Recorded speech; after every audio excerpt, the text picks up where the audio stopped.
This is a true story. The reconstructions are based on original cockpit voice recordings and eyewitness accounts.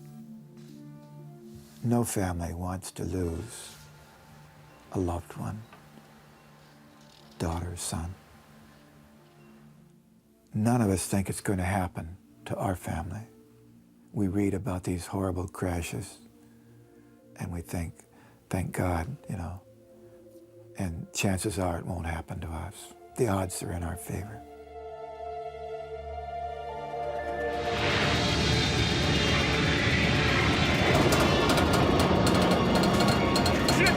You got it?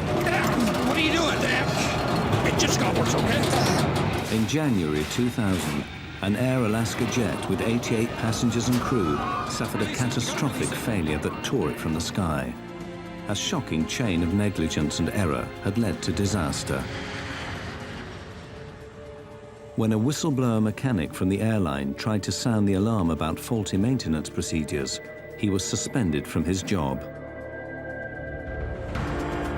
The investigation exposes deeply worrying shortcomings in maintenance and regulation that afflict the airline industry. It shows how a series of devastating errors combine to produce a tragic accident, one that could happen again.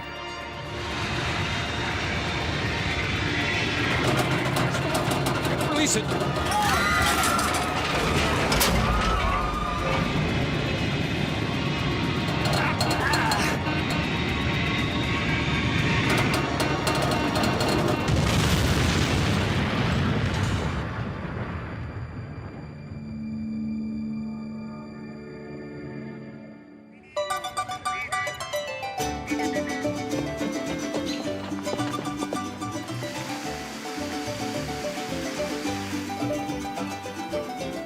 Puerto Vallarta is a popular holiday resort on the Mexican Pacific coast, one of several Mexican destinations served by Alaska Airlines. Colleen Worley went there to celebrate a family birthday. The 34-year-old was a keen traveler who spoke Spanish well and had visited Mexico many times.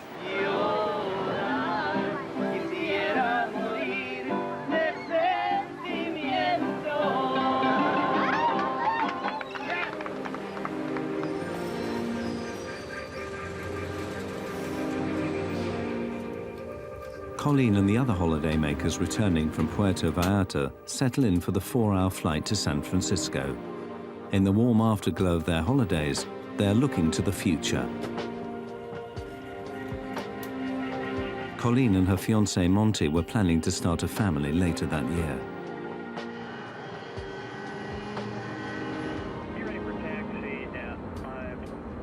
The pilots on Flight 261 are very experienced.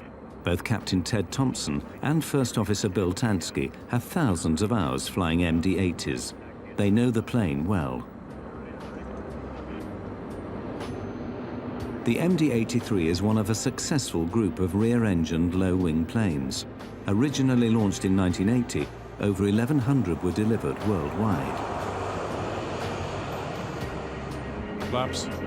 Check, confirmed. Spoilers? Check, armed. But on the 31st of January 2000, as they prepared Flight 261, Thompson and Tansky had no idea that deep in the plane's tail lay a critical weakness.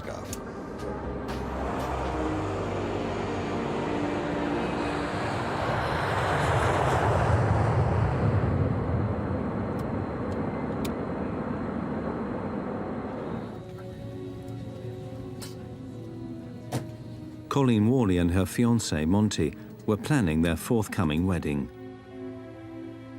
They had announced their engagement at Christmas time, and so it was a time for everybody to sort of congratulate them, and so we decided we'd have a party for the family. Abby Miller Bush had visited Mexico with her husband Ryan and their friends to celebrate her new job at Microsoft. It's hard to describe how joyful a girl she was.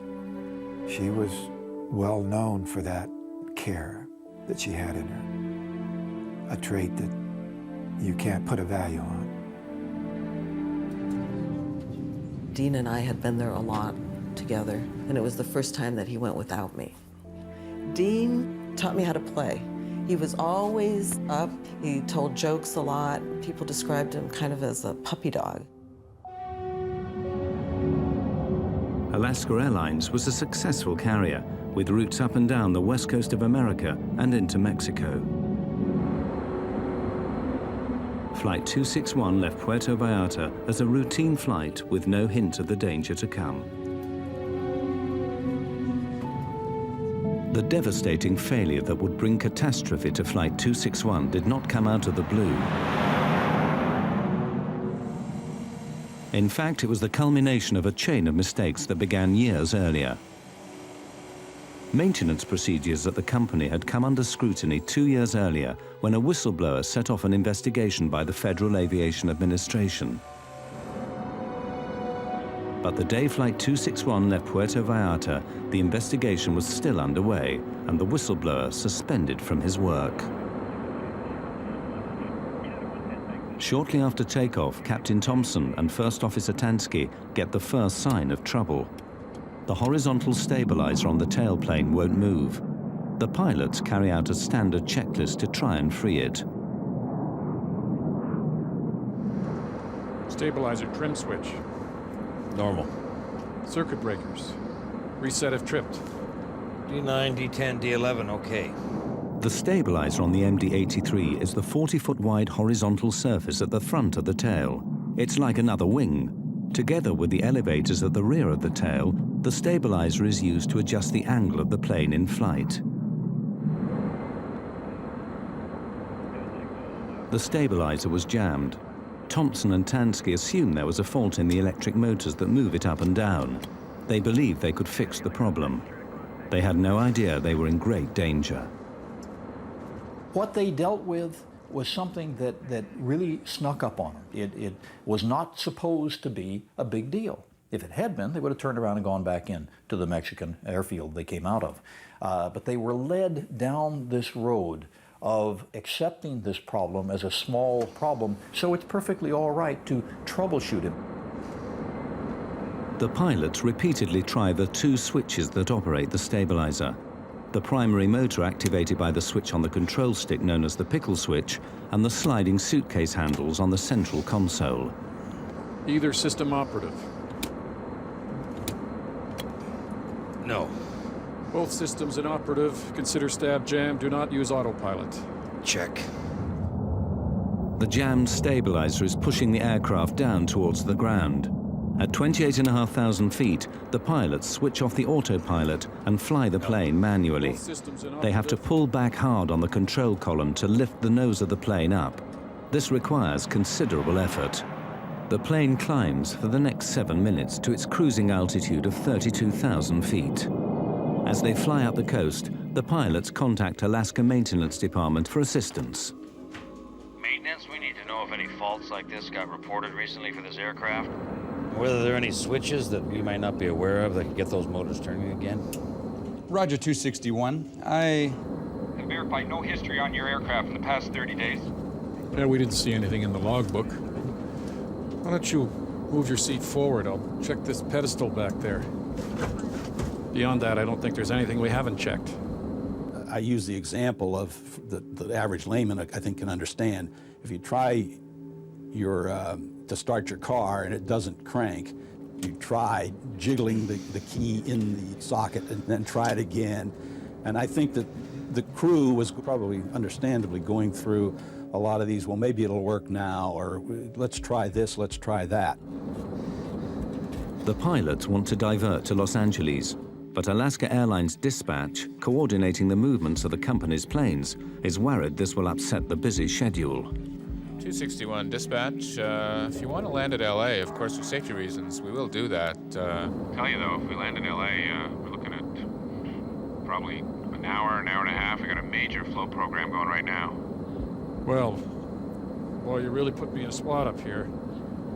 I don't want to hear that the flow is the reason you're calling. Because I'm concerned about overflying suitable airports. Well, we want to do what's safe, so if that's what you feel is safe, just want to make sure you have all the info. We might ask if they have a ground school instructor available. We could discuss it with him, and a simulator instructor. Dispatch 261, we're wondering if we can get some support out of the instructors up there. Thompson and Tansky now ask for a pilot instructor who might know the solution to their unusual problem. Stand by. As they wait for a reply, their frustration begins to show.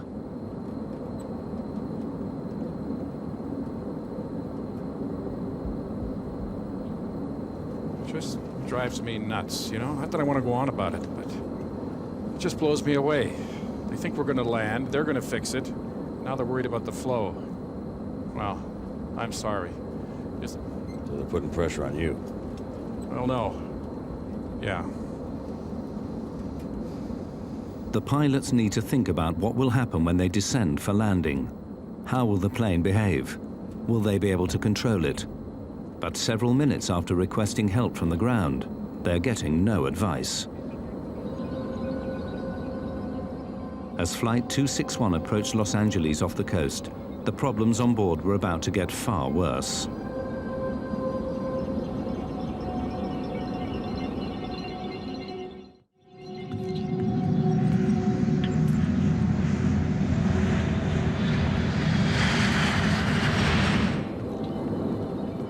The pilots on the crippled Air Alaska Flight 261 are flying manually at 32,000 feet in a plane that has a jammed stabilizer that is forcing the plane's nose down.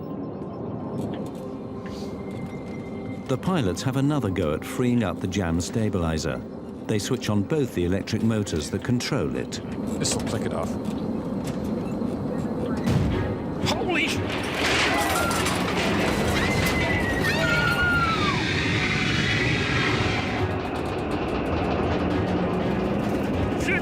You got it down! What are you doing there? It clicked off! From 31,000 feet, Flight 261 plunges down for over a minute. The crew battle for control. It just got worse, okay?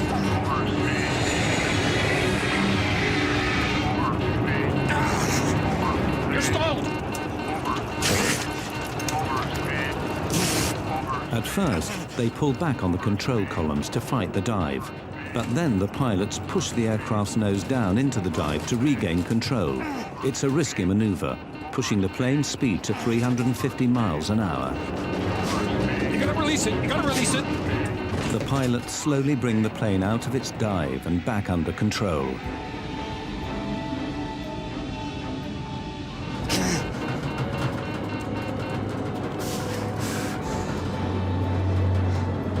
Let's get speed brakes. Give me high pressure pumps. Okay. Help me back. Help me back. Okay.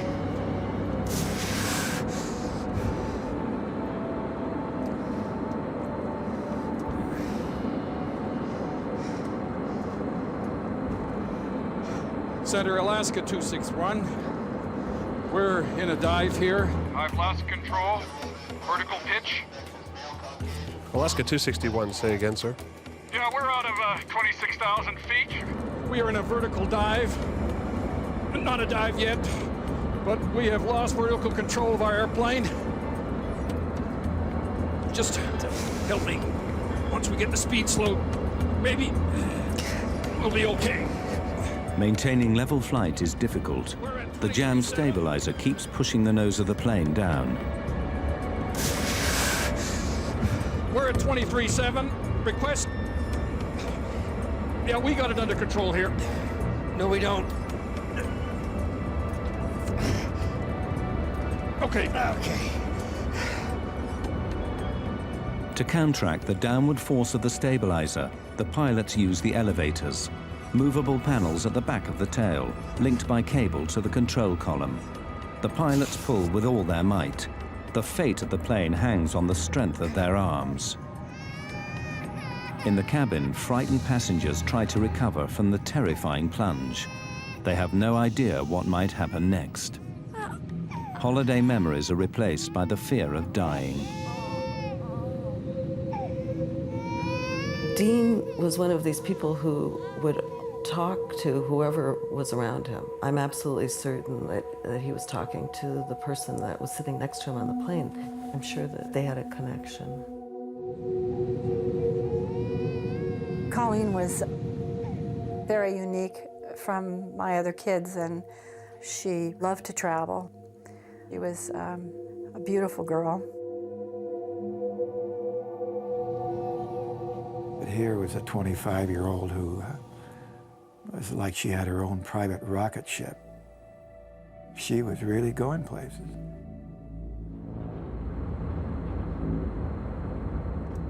In the cockpit, the pilots struggle to control the plane's speed so they can land. They've got a handful of airplane. They get her stabilized, and they're now in a situation where they make the decision properly to go in on an emergency landing to Los Angeles International. And they have to be able to slow the airplane up, so you've got to experiment a little bit. Let's take the speed brakes off. No, leave them there. It seems to be helping. Damn.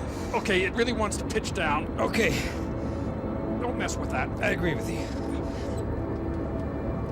With the plane under temporary control, the crew make the fateful decision to do more troubleshooting.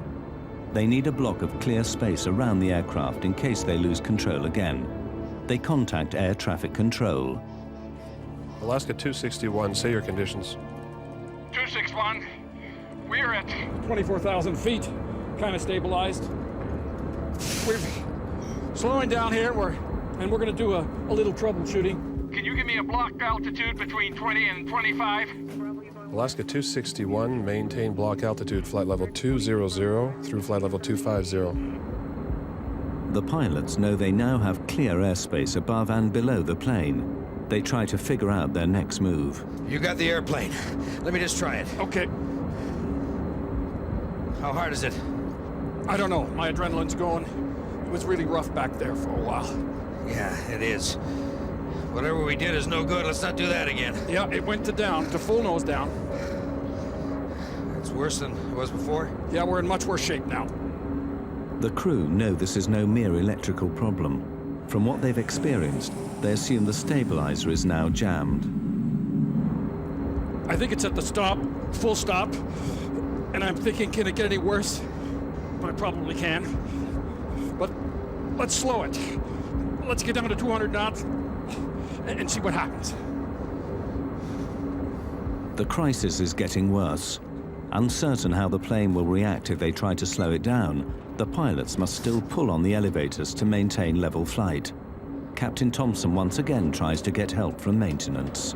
Maintenance, 261, are you on? Yeah, 261, this is maintenance. Okay, we did both the pickle switch and the suitcase handles, and it ran away. It ran away full nose, trimmed down. Oh, it ran away trimmed down? Okay, and now we're in a damn pinch, and we're worse than we were before.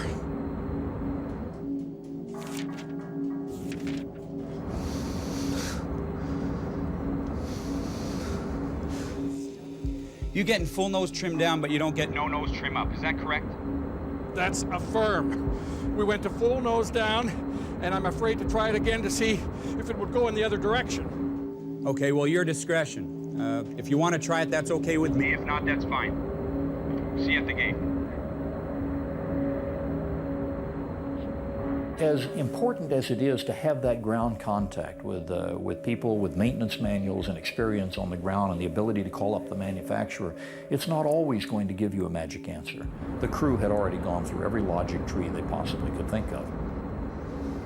Maintenance clearly do not appreciate the gravity of the situation. This is the last the crew will hear from them. No one can help the pilots now, as they struggle with the plane's faulty stabilizer. Ever professional, however, they try to put the passengers at ease.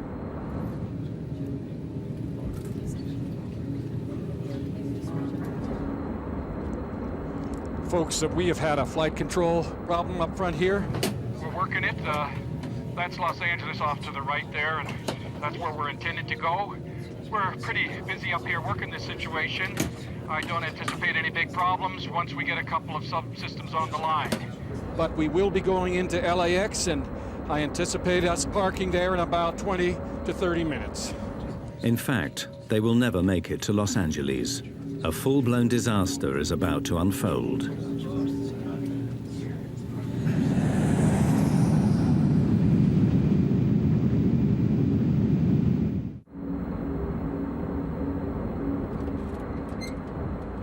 After the terrifying 8,000 feet plunge downwards, Alaska 261 has now leveled out. LA, Alaska 261, we're with you. We're at 22.5. We have a jam stabilizer, and we're maintaining altitude with difficulty. But we can maintain altitude, we think, and our intention is to land at Los Angeles. The pilots request to be routed out over the Pacific Ocean. Center, Alaska 261, I need to get down about 10, change my configurations to make sure I can control the jet, and I'd like to do that over the bay here, if I may. If the worst happens, they don't want to kill people on the ground as well as in the plane. There are a lot of lives saved that people maybe don't realize by the fact that this aircrew said, let's stay out over the water until we've got this thing completely under control.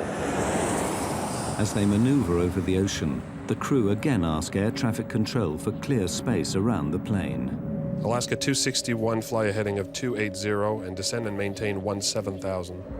280 and 17,000, Alaska 261. And we're generally needing a block altitude.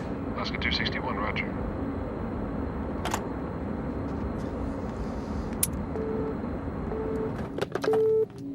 I need everything picked up and everybody strapped down. Because I'm gonna unload the aircraft and see if we can regain control that way.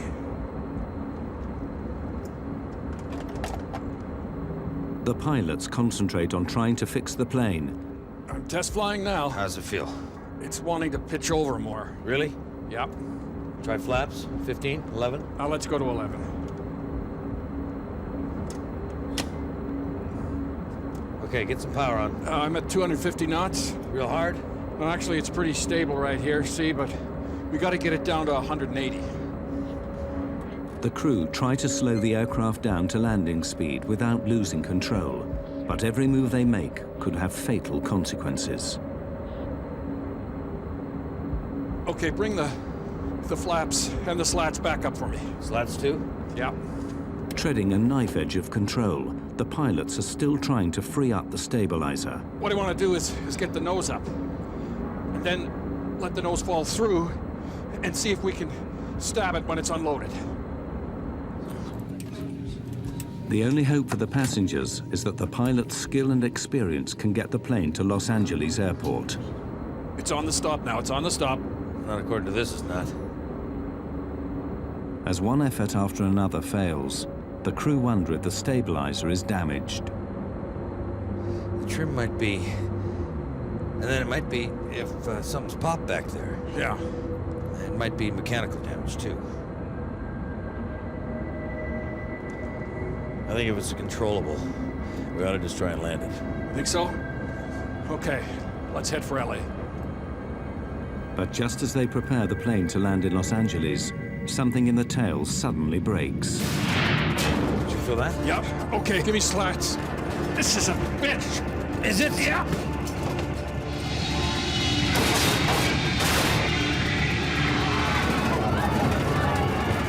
The plane dives straight down from 18,000 feet. To avoid collisions, Los Angeles Control has warned the pilots of nearby planes that Alaska 261 is in difficulty. These pilots now report back to the tower. That plane has just started to do a big, huge plunge. Yep. Yes, sir. He is definitely in a nose down position, descending quite rapidly. Definitely out of control.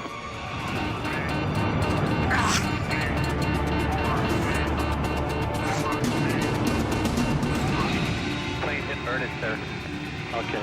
Yeah, he's inverted. The pilots can barely reach the controls. The plane is now upside down, but they believe they might be able to roll it out of the dive. Mayday! Push and roll! Push and roll! Kick, damn it! Push! Push! Push! Push the blue side up! They tried to fly the airplane even upside down. They never for a moment believed that they could not find a way to control this airplane. Push! I'm pushing! Okay, let's kick rudder! Left rudder! Left rudder! Can't reach it! Okay. Right rudder! Right rudder!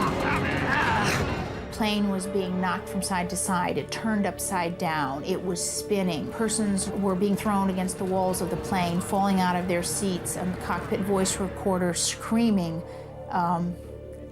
Unbelievable, horrible last few minutes of their lives. Are we flying? We're flying! We're flying! Tell them what we're doing. Let me just... damn. At least upside down, we're flying. Yeah. And it was so violently upside down that the pilots were hanging from their shoulder straps. Passengers don't have shoulder straps.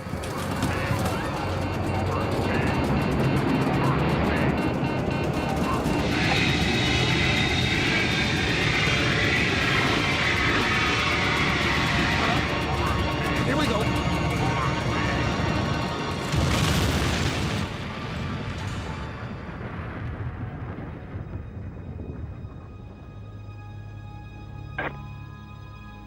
And he just hit the water. Yes, sir. He hit the water. He's down.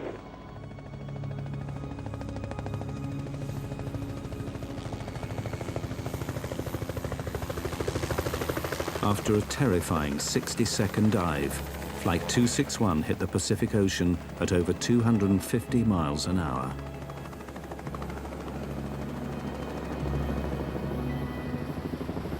Rescue helicopters were soon at the crash site, but there were no survivors. The plane had broken up on impact. 88 passengers and crew, including 3 young children, died instantly.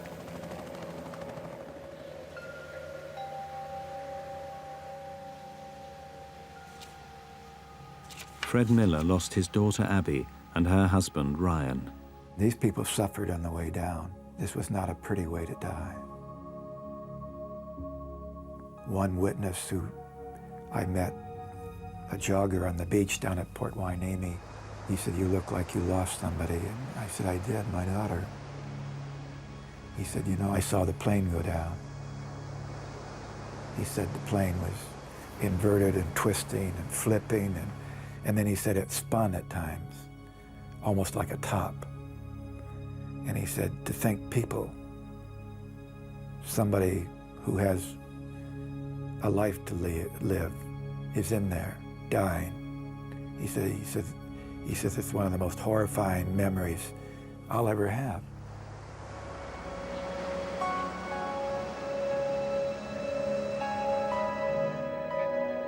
Susan De Silva lost her husband, Dean. I know that they went through a horrible, horrible experience. This was a violent end these people suffered. There were no bodies that were intact or even close to intact. And they were conscious for a long time before it all came apart. Colleen Worley died along with her fiancé, Monty. As a mother, keep waiting for your child to come home. And Colleen had traveled so much in her life that it was unusual not to have her just walk in the door. All this time you're thinking something caused this, something made this happen, and I want to find out who's responsible for this.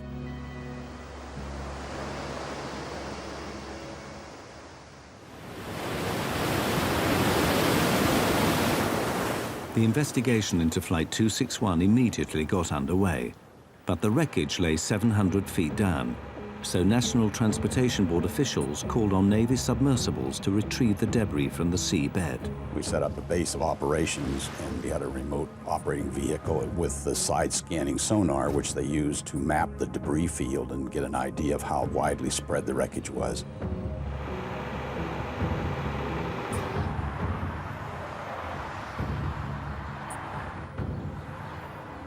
At the National Transportation Safety Board headquarters in Washington, the investigators' immediate concern was to find out what had brought the plane down. The first clues came from the cockpit voice recordings. LA, Alaska 261, we're with you. We're at 22.5. We have a jam stabilizer, and we're maintaining altitude with difficulty. We immediately suspected some problem in the tail of the airplane, which is where the controls are. Something was wrong back there, and that was the key piece of wreckage to look for.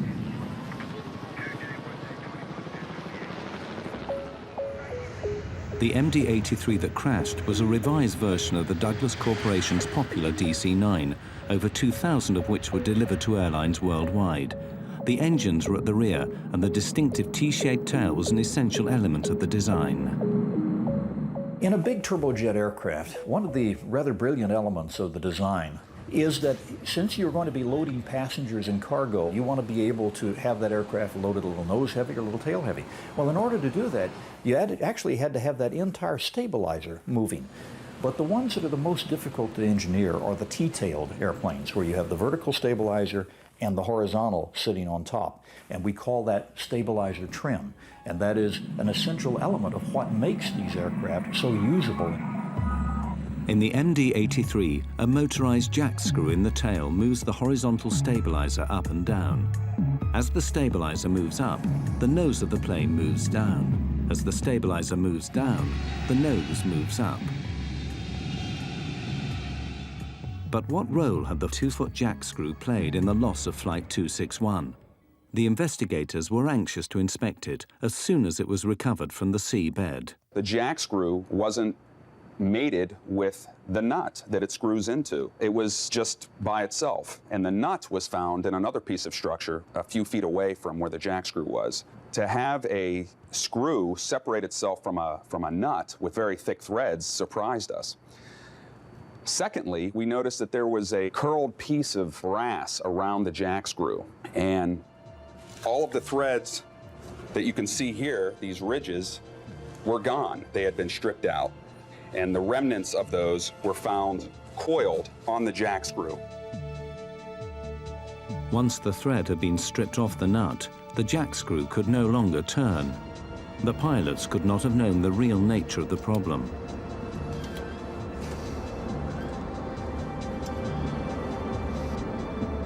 The crew was confronted with a situation that had never occurred before.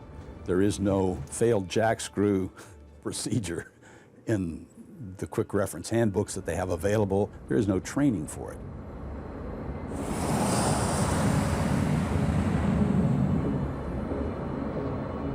When the jack screw jammed, the crew were unable to adjust the stabilizer.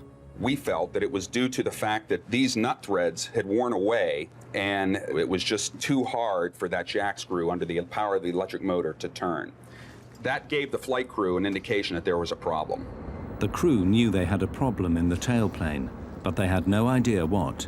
2 motors controlled the jack screw. They tried each in turn, but the pilot's attempts to free the jam stabilizer inadvertently made their situation worse. We're at 23.7. Request. Yeah, we got it under control here. No, we don't. Where they went wrong was that they wanted to try both the alternate and the primary trim motors at the same time. When the pilots switched both the electric motors on, the jack screw moved, but the threads had given way, and the jack screw was now held only by a single retaining nut. From here on, the plane was doomed. That end nut was never designed to hold the loads generated aerodynamically by the airplane. Let's get speed brakes. Give me high pressure pumps. Okay. Now we know, in the glaring light of hindsight, now when we turn the situation around in time and look back, we can see that this aircrew and no aircrew should have ever been fooling with the trim and trying to run it back and forth. The retaining nut grew weaker and weaker. Then, finally, through the loads beating down on that nut, the nut finally failed. Feel that? Yep. Okay, give me slats. The jack screw slid completely out of the Acme nut, allowing the horizontal stabilizer to move well beyond its aerodynamic limits. This is a bitch. Is it? Yeah. The stabilizer forced the plane down. And now, completely out of control, it rolled over into its final dive. Okay, let's keep rudder. Slip rudder. Rudder. I can't reach it. This crew was working to recover the aircraft right down to the water. I mean, they did not give up the whole way down through the descent.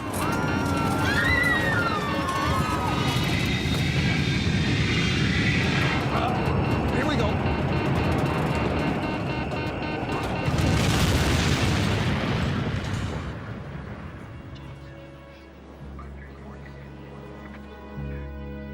It was clear to the investigators that the failure of the jack screw was the only explanation for the plane's erratic flight path and final dive. But why had this happened? Why had the jack screw failed?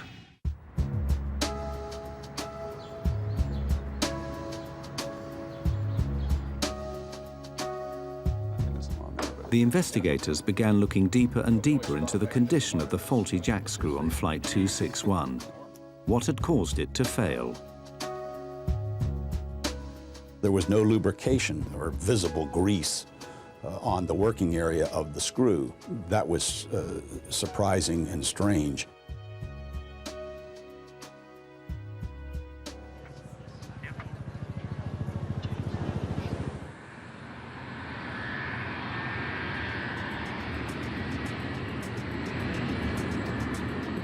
The discovery of no grease on the jack screw alarmed the investigators.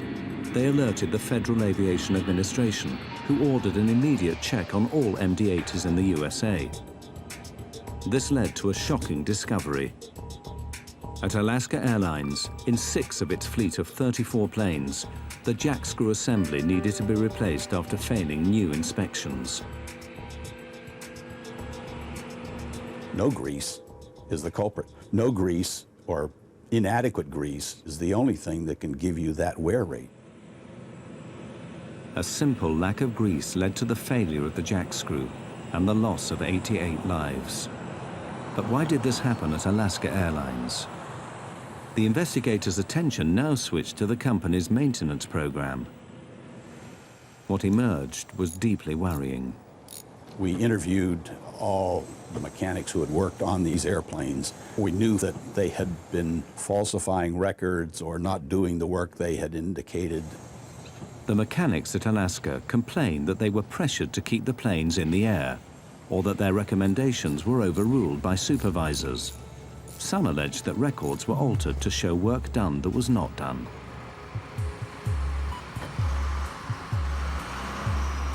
Alaska has long been one of America's most successful airlines, but in the early 1990s, the economic downturn hit the company hard.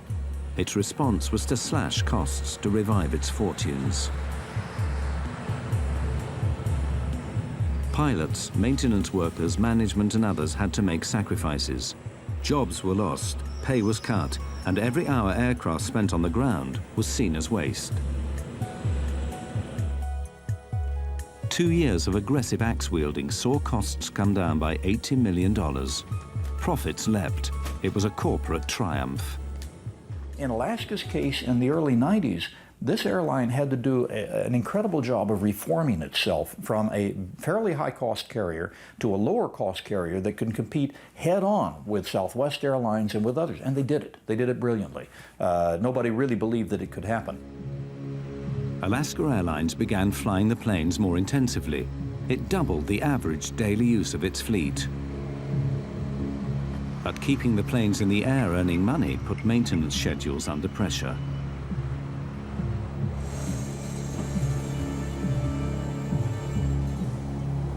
John Leotine was a former lead mechanic at Alaska Airlines Oakland maintenance facility, where he worked for over 8 years. Leotine felt that the new pressures on maintenance put passengers' lives at risk. He was to pay dearly for expressing those concerns. We have used an actor to portray his experiences based on his sworn evidence to the NTSB. Leotine claimed that planes were pushed back into service too quickly. Sometimes, rather than wait for a replacement part or repair, supervisors pass planes fit for service, free to carry passengers up into the air.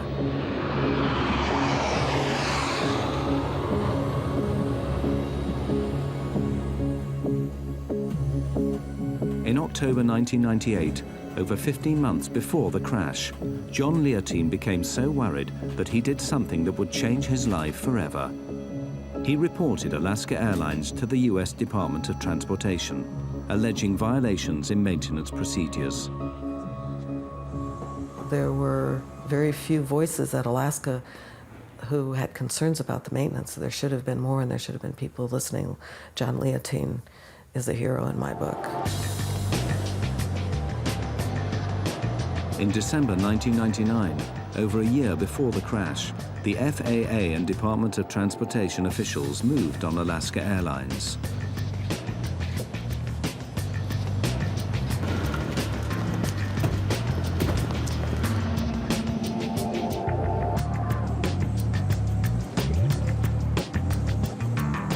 The case was referred to federal prosecutors, and the FBI raided Alaska's maintenance facilities and seized thousands of records. The raid was the opening shot in a federal grand jury investigation that would last 3 years. No criminal charges were brought against the airline. Alaska officials denied that any unsafe planes were put into service or that passengers' lives were ever at risk. But the investigation revealed hundreds of violations of federal regulations. Alaska Airlines was fined. The FAA insisted on changes to the company's maintenance and safety procedures. The FAA also suspended 2 supervisors for falsifying records.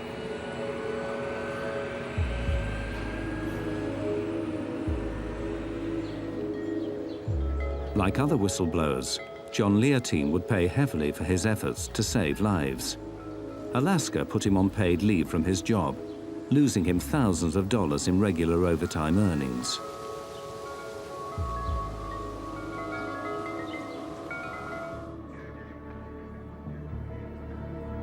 Then in January 2000, John Leontine saw his worst nightmare come true. The kind of accident he had tried to prevent now took place just off the California coast.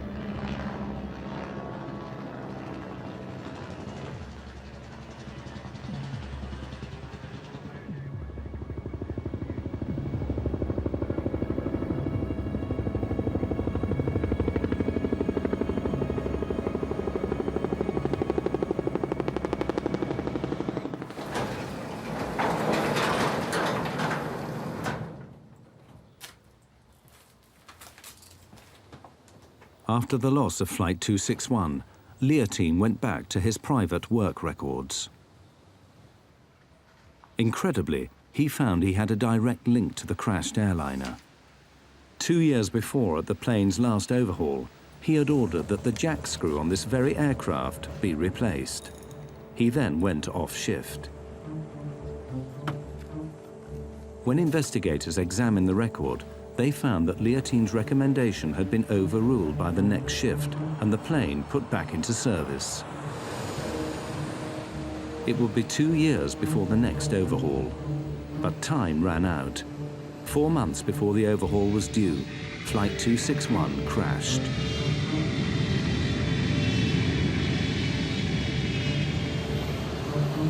Alaska Airlines labeled Leontine a disruptive influence. He sued the company for libel. Alaska settled, but Leontine could no longer work in the industry he loved. I get calls almost every week of somebody saying, should I blow the whistle? And I always tell them, you need to know, you need to be prepared to find another line of work, because you will not work in the industry and you will not work in the government. In most cases, it's almost impossible to be a whistleblower and survive your career.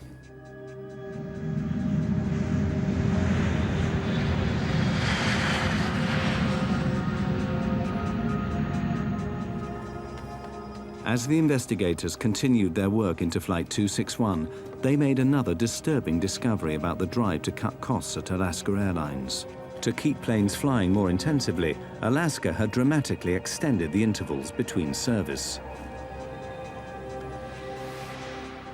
This was significant.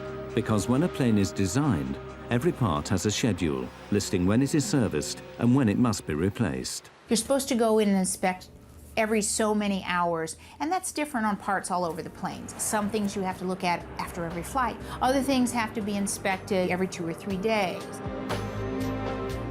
In 1996, Alaska Airlines extended the intervals between MD-80 jack screw inspections by 400%. Before 1996, jack screws were inspected every 600 flight hours. Now there was over 2,500 hours between each service. If you had 600 hours between inspection points and greasing points, we have no chance of ever having a metal-to-metal contact situation. But if you put that out to 2,000 hours or 2,500 hours, now what you do is eat into some of these protective stages, these barriers that we have towards catastrophic failure. Investigations Division. In its final report into the crash of Flight 261, the NTSB concluded that the extended service intervals for the jack screws on its MD-80s was a significant contributor to the crash. With any of your supervisors up the chain in the engineering area. I don't recall. With carriers, doing anything to save a dime, maintenance, safety, took a back seat. And one of the shocking things about Alaska is that they were allowed to increase inspection intervals. And it was very shocking because that is the only way we have safety. The extended maintenance intervals meant that the lack of grease on the jack screw went undiscovered. But now investigators also wondered if the failure of the jack screw assembly revealed a basic flaw in the plane's design. They found that the MD-80 broke one of the fundamental rules of aircraft design. It was not fail-safe. The design philosophy that has made aviation so safe is that we should never ever have a situation in which one catastrophic failure of some component of the airplane causes us to lose the airplane. These backups to the backup, backing up the backups, is why we can get on an airplane with almost 100% assurance that we're going to get where we want to go safely. There was no backup to the jack screw and its nut. Engineers never envisaged a situation on the MD-80 where the jack screw might fail. With inspections every 600 flight hours and replacement every 2,000 hours, the designers did not add an additional redundant backup system. It was utterly laughable that they said it was a redundant system. There's one screw and there's one nut. That's all there is. It's not redundant. The MD-80 continues to fly worldwide. Despite the revelation of this dangerous design flaw, the jack screw assembly has not been redesigned. Inspection intervals have been shortened, but airlines still rely on proper maintenance to prevent the same accident happening again. Investigations Division. In its final report, the National Transportation Safety Board concluded that the crash of Flight 261 was due to the lack of adequate greasing and the stretched service intervals. When coupled with the design of the jack screw, these failures led to a completely avoidable accident and the loss of 88 lives.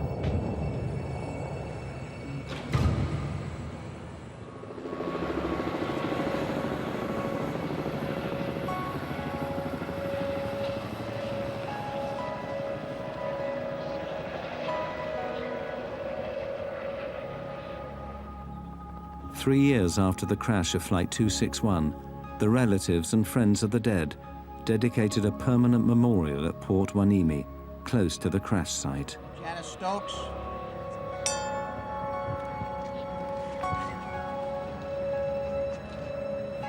I think the best thing and the only thing in our infinite inadequacy of making up for the loss from this life is to say something that we've been able to say on a lot of other accidents to other grieving families, and that is, those deaths will not be in vain. We will not let them be in vain. Every one of those lives will be made to count in terms of making sure that 3, 4, 5, or 10 other people do not die. Miss Carol Carlson. Colleen was different. She was adventurous, and there's nobody like that in our family. And I don't know, what we can do except to remember Colleen and to live our lives now a little bit better for her. You know, when I was growing up, we didn't wear seatbelts. There weren't even seatbelts in cars. And now we know that we need to wear seatbelts. We didn't know that much about smoking cigarettes, and now we know that we can't smoke cigarettes. Well, there's a lot to learn about airline safety, too. Ryan Bushy. None of us are the same anymore. It's like walking into a giant storm, wave after wave forming up, coming in, because it never stops. Grief over the loss of a child is not something I wish on anybody. This plane went down because of neglect. It seems like such an unholy type of loss. What a hard way to die. So an airline can, you know, make more money.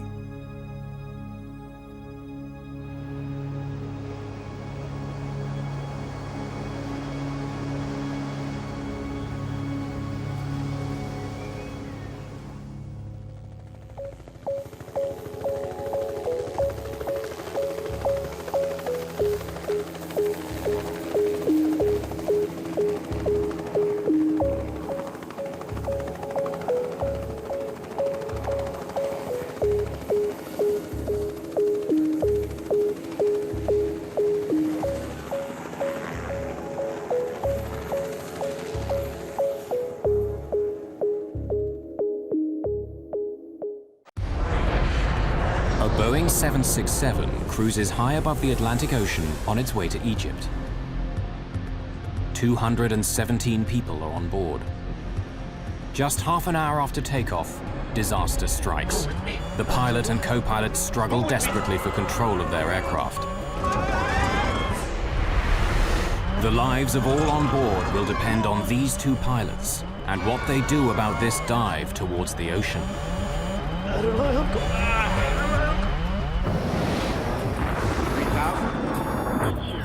We're not getting any oxygen. We have the terrain alarm. Aero Peru 603. We are in an emergency.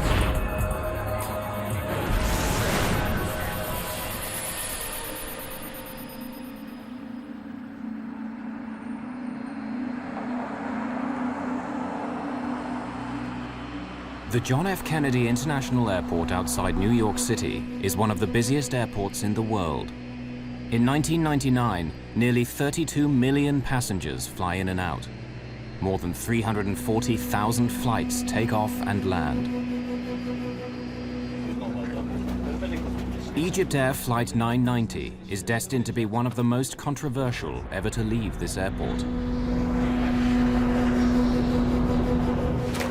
The fate of this flight challenges the strength of an international friendship between two allies and uncovers a hidden mechanical flaw in one of the world's most popular airliners.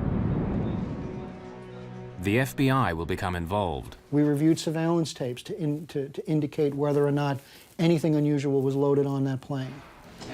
Investigators in two countries developed two different theories. Was this a tragic accident or a terrible crime?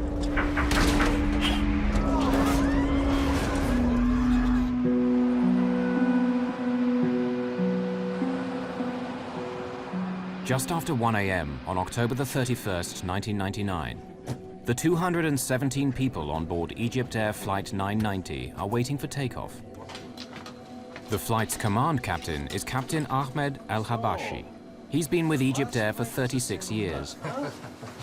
The command first officer is 36-year-old Adel Anwar.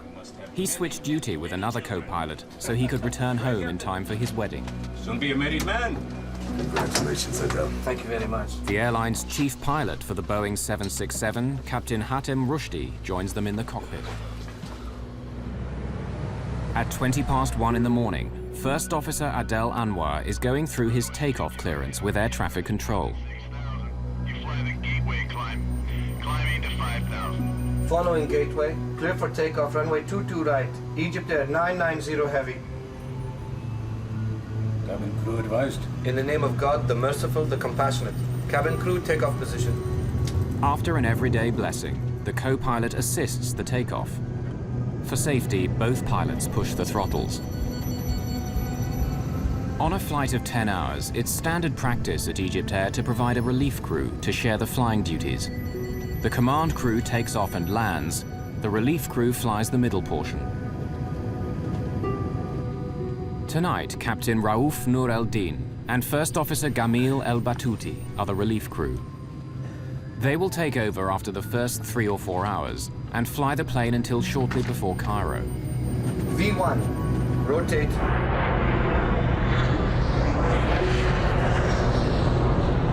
Positive rate of climb, both sides. 1,000. Egypt Air 990 Heavy, contact. Departure now, 125.7. 1257, bye. A large number of passengers are senior citizens from the United States, looking forward to touring the wonders of ancient Egypt. My dad and Ginny were married in 1998 on October 23rd. And to celebrate their first anniversary, they decided to take a trip to Egypt. Anita Child's parents are retired and on their way to Egypt as well. They always had great time on these tours. They traveled frequently, and so it was a pleasure trip they were looking forward to, seeing the Holy Land especially. Maureen Sacratini and her brother John Simmermeyer enjoyed the fact that their parents loved to travel. They had been particularly fond of a program known as Elder Hostel, and this particular vacation trip to visit the pyramids and the other historical sites in Egypt was an Elder Hostel trip. There are 14 of Egypt Air's experienced crew operating the flight. There are also 33 Egyptian military officers and pilots on board, returning after training with the American Armed Forces. Gamil el-Batouti used to be an Egyptian Air Force flight instructor. He's now one of the oldest first officers at Egypt Air. He's so much older than the other co-pilots that out of respect they call him Captain. But some at Egypt Air think that Captain el-Batouti has been coasting too long on the favors of old friends. Just over 20 minutes after takeoff, el-Batouti is about to leave his seat. Former National Transportation Safety Board investigator Greg Phillips became an expert on the events of this flight. The relief first officer, who would have been expected to come to the cockpit somewhere during the later part of the flight, halfway or wherever he was comfortable, wherever the normal change would have been, came into the cockpit about 20 minutes after takeoff. Hello, Jimmy. How are you? How are you, sir? What's news? I slept, I swear. Just wait. Let me tell you something. I'm not going to sleep at all. I might come sit for 2 hours but and then... I slept. I slept. You mean you're not going to get up? You will get up. Go and take some rest and come back. You should have told me this. You should have told me this, Captain Gamal. You should have said, Adele... Did I even see you? I will work first. Just leave me a message. The younger first officer seems surprised that el-Batouti wants to replace him so early in the flight. And I'm not sleepy. So you take your time sleeping, and when you wake up, whenever you wake up, you come back, Captain, okay? I'll come either way. Captain. Come and work the last few hours and that's all? It's not like that. That's not the point. Look, if you want to sit here, there's no problem. I'll come back to you. I'll go get something to eat and come back, all right? Fine, fine. Look here. Why don't you go... Why don't they bring your dinner to you here and then I'll go sleep, okay? That's good. Okay, with your permission, Captain. And with that, el-Batouti leaves to get his meal.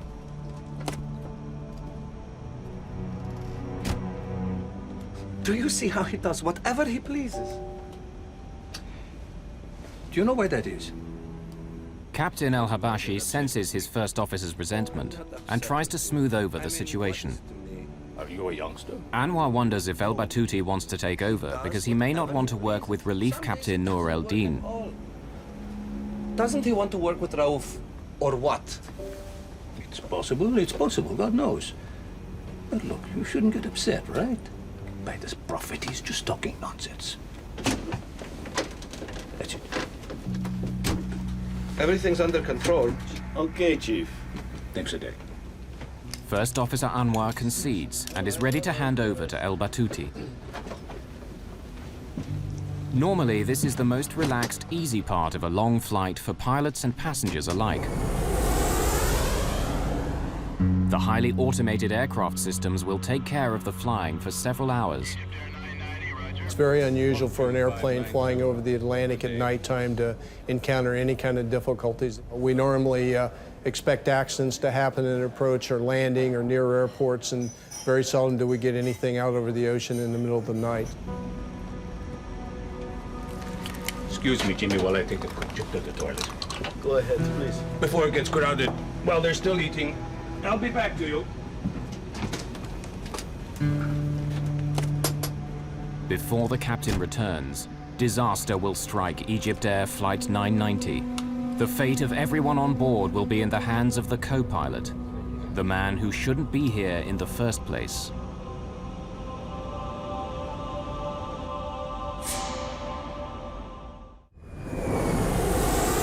On a Boeing 767 bound for Cairo, Egypt Air's Flight 990 appears to be cruising smoothly over the Atlantic.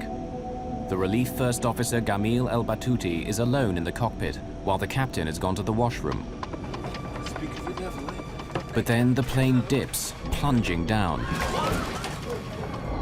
The nose pitches down, creating zero G, weightlessness, throughout the aircraft. This airplane basically started at 1G, which is what we'd expect for level cruise flight.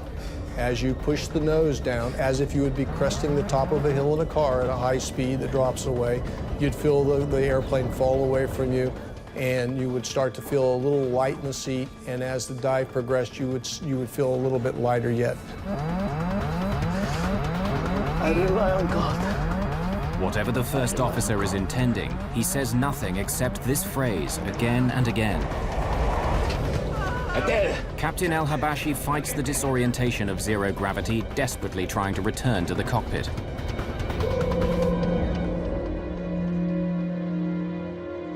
An American journalist living in France studied this flight extensively. 16 seconds after the dive began, when the airplane had gone into zero G and into negative G and was at an extreme angle, the captain somehow made his way back into the cockpit.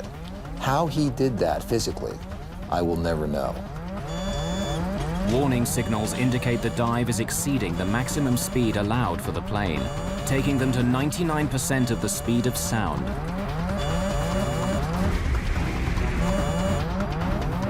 This far past the plane's design limits, the stresses on the airframe are pulling it apart.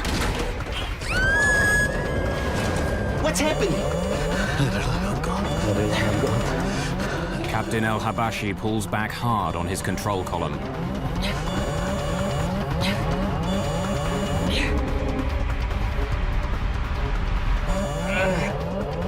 Then he tries to use the engines to power their way out of the dive by pushing forward on the throttles, but he gets nothing. What? You shut off the engines? Oh, God. Desperate, the captain deploys the speed brakes, panels standing up from the wings, in an effort to slow the dive.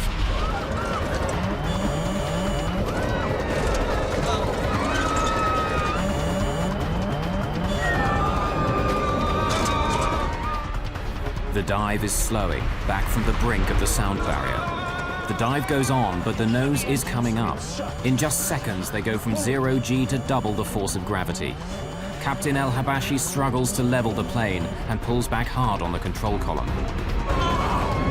The 767's dive begins to slow.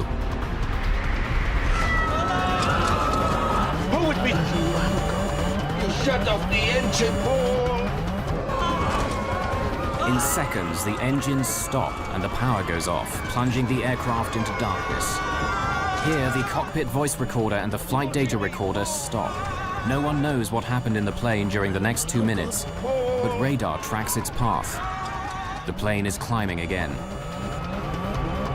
Up from about 5,000 meters to over 7,500 meters as the aircraft structure is weakened by the stresses of abnormal speeds and maneuvers. Then the aircraft falls into another terrifying dive.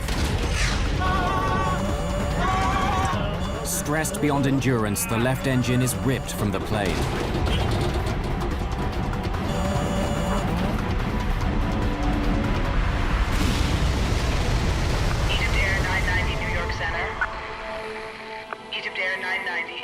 At 1:52 a.m., Flight 990 disappears from radar screens, crashing into the surface of the Atlantic Ocean, some 100 kilometers off the American coast. Coast Guard search and rescue get a call at 2:15 a.m. A plane has disappeared, and Coast Guard vessels are called to the scene. The U.S. Merchant Marine training vessel King's Pointer is first to arrive. Just as the day was dawning, we noticed oil in the water. And that was the first indication, so we turned the ship around back into the oil, and about as soon as we turned around, we started seeing debris rise up to the surface. In Heliopolis, a Cairo suburb, Captain al-Habashi's daughter can only guess what her father went through. Can you imagine if you have a beloved one, a father, a daughter, or a brother, facing all the horrors of finding himself falling from 36,000 feet suddenly, trying to save his life, his colleagues' lives, the people, the passengers. In a home in Maryland, a sleepy Sunday morning takes a tragic turn. I had woken up for some reason at 5:30 in the morning, and we were flipping on the TV to check the weather, and we were deciding what mass we were going to be going to. It was Sunday. And immediately on CNN, they had Flight 990 missing, and I was in total shock. I ran down to my refrigerator where I had my parents' itinerary, and I ripped it off and just started sobbing uncontrollably. I was screaming. I didn't know what to do. We located a significant debris field, and that we have concentrated our search efforts since then on about a 36 square mile of area, about 50 miles south of Nantucket. At the end of October, the waters of the North Atlantic are so cold that normal life expectancy is about 5 to 6 hours. In Cairo, Relief Captain Raouf Nur el-Din's daughter May clung to hope for her father. I was talking to myself, trying to convince myself that my father was not on this plane. And if he's on this plane, he will be safe, because my father was an Air Force pilot. He had a very good experience. And I thought maybe if the plane crashed, he will be able to, to be in a safe place and to swim and to go to any land. At the crash site, all that's left is pieces. Within hours, authorities know there's little hope for survivors. We believe at this point that it is in everyone's best interest to no longer expect that we will find survivors in this case. Egyptian President Hosni Mubarak reaches out to a stricken nation. This is the worst air crash in Egypt's history. Really, I was shocked. It's a big tragedy for us. And I give my condolences to all the passengers, to the families of the crews who have been lost in this tragedy. And I've contact with President Clinton and other agencies. And he's giving good support for trying to find, investigate, see what was the reason. The American president would answer his ally with a commitment. And I spoke earlier with President Mubarak of Egypt today to express my condolences and to assure him that we would be working together closely until this matter is resolved. We do not know what caused this tragedy. In northern Indiana, music historian Jim Brokaw learned what happened to his father and stepmother. One of the many things that I felt on that first horrible morning was the sense that people all over the world were confronting the same horrible circumstances that I was, and had the same sense of helplessness and disorientation that I did. Shocked and grieving, relatives arrive at Newport, Rhode Island. They will seek answers and share comfort. There were 100 Americans, 89 Egyptians, 21 Canadians, and 7 victims of other nationalities on board.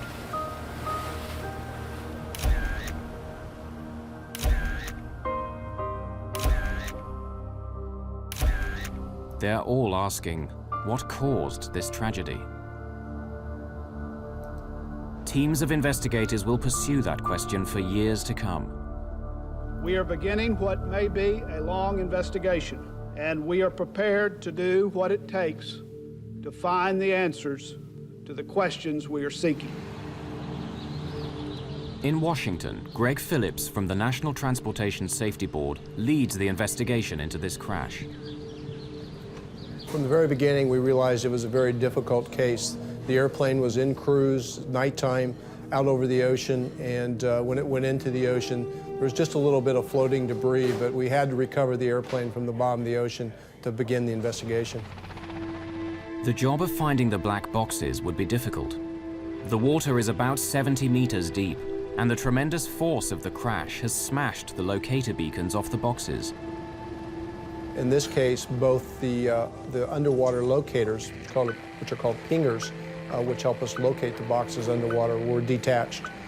So we had an extra difficult job in trying to find the actual boxes where the recording material was contained. 9 days after the crash, the US Navy's unmanned submarine Deep Drone recovers the first of the 2 black boxes, the flight data recorder, which stores information about what the aircraft and its systems were doing. 4 days later, the second black box, the cockpit voice recorder, lands on the deck and is carefully transported to the NTSB laboratories. The cockpit voice recorder captures all sounds in the cockpit for the last 30 minutes of the flight.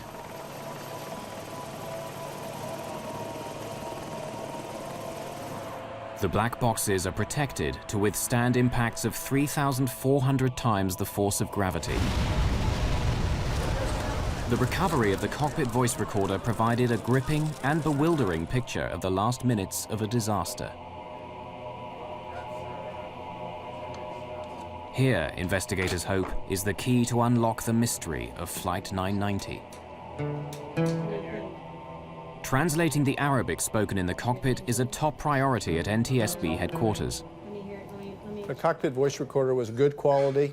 It was easily usable and translatable by the investigation team. The cockpit voice recorder is always just a piece of the investigation that fits many other pieces of a puzzle. It goes along with the flight data recorder data, examination of the wreckage, and all the other aspects of an investigation. On major investigations like the crash of Egyptair 990, the NTSB works routinely with the FBI. The physical evidence has to be managed in case it's needed in court. Former FBI Assistant Director Lou Shaliro is a veteran investigator and no stranger to air crashes. By the time Egyptair occurred, we were fairly adept at looking at airline disasters, particularly with the view of developing whether or not a terrorist incident or a criminal act had occurred. The FBI checked for evidence of bombs, terrorists, or terrorist targets on the flight. Trying to determine luggage against the passenger list and whether or not there was anything unusual in the manifest, whether or not the people that loaded the plane could recall anything that would have caused them concern. We reviewed surveillance tapes to indicate whether or not anything unusual was loaded on that plane. We had no evidence at all of any explosive device on board Egyptair that night. At the NTSB, American investigators found no fault in the aircraft from studying the flight data recorder. But Egypt's members of the investigation team insisted that not all the evidence was in. Much of the wreckage was still in storage on Rhode Island. They hope the cause of the crash can be found here.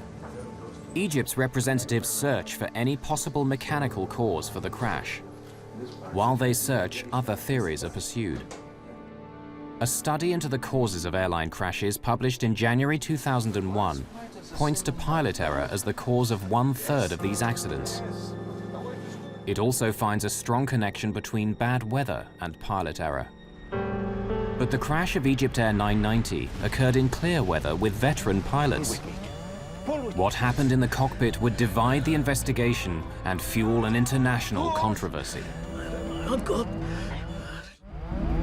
October 1999, Egyptair Flight 990 crashes into the Atlantic Ocean, killing all 217 people on board. The investigation develops in 2 directions: fault in the airplane and pilot action. Rumors swirl about what or who may have caused this terrible crash. One of the key questions: Why was the relief first officer in the cockpit hours earlier than expected? He was supposed to replace Adel Anwar much later in the flight. But in Cairo, Adel Anwar's older brother Tarak has no problem with Adel being replaced in the cockpit. Suppose I am with one of my friends and we are traveling in a car and he asks me if he can drive instead of me. Is this going to be a problem? For example, if Adel didn't get enough sleep and Captain Jamil told him, "Let me fly the plane instead of you and you go rest," there is no problem with that. When the actions in the cockpit are put together with the voices recorded, a timeline emerges that indicates a series of initially bewildering decisions. I'll be back to you. The timeline reveals that after Captain El Habashi leaves the cockpit, there's a series of sounds whose meaning can only be guessed at. Control it. And then the relief first officer disconnects the autopilot. I rely on God. Released from the autopilot's control, the plane starts to descend, rolling to the left. Egypt's experts described El Batuti's decision to shut off the autopilot as a possible reaction to an unusual movement of the aircraft, prompting him to take manual control. However, the leader of the NTSB investigation disagrees. We found no reason for the autopilot to be disconnected by a fault or failure in the airplane. Normally, all aircraft movements are meant to keep passengers comfortable, as though they were on the ground. After switching off the autopilot, El Batuti pushes his control column forward, lowering the elevator panels. So the flight data recorder indicates to the NTSB. Then he pulls the throttles back, reducing engine power. This causes the plane to dive. Egypt's investigators say El Batuti was not trying to crash the plane, and there may have been an elevator failure which he could not overcome. Strangely, there is no discussion of a problem on the cockpit tape. When the captain made his way back to the cockpit, he asked the first officer what was going on and never received a response. As former director of aviation safety, Bernard Loeb oversaw all air crash investigations at the NTSB. It is well understood that in a cockpit, a jet transport cockpit of virtually any airline in the world, when a captain comes in and asks a question, the first officer will respond. When the captain asked his questions, Batuti did not respond. Fighting the dive, pulling his column back all the way, the captain cannot gain complete control of the elevator, so he tries the throttles to power out of the dive. He was unaware that seconds earlier the first officer had shut off the fuel to the engines. Egypt's experts say that El Batuti may have been acting out of caution. The flight data show that a low oil pressure warning appeared. That can mean the engines have flamed out. The captain may have then ordered the fuel to the engines shut off as part of the procedure for restarting the engines. Shut the engines! It's shut! The NTSB consider this possible scenario as well. The engines shut off on a two-engine airplane at night over the water. We couldn't understand any reason why any emergency could cause you to shut all the power off available to the airplane when you're heading away from the nearest airport. Foremost among the Egyptian investigators' scenarios was a tragic elevator failure. In Washington, at the National Transportation Safety Board, analysis of the flight data recorder indicates that Captain El Habashi was pulling back on his column to make the plane climb, while First Officer El Batuti appears to be pushing forward on his column, making the plane go down.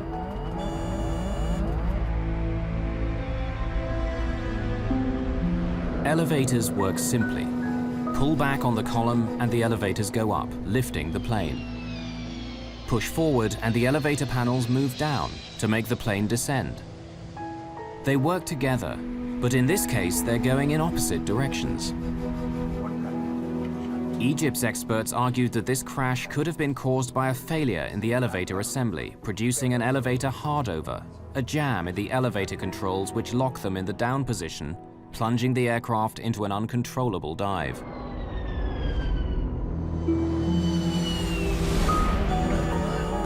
They stated that First Officer El Batouti was working to regain control of the elevators, and added that he and Captain El Habashi were working together. If there had been an elevator failure, it could explain the first officer's unusual performance in the cockpit. Pull! Supporting evidence is found when analyzing fragments of the wreckage in the hangar at Rhode Island.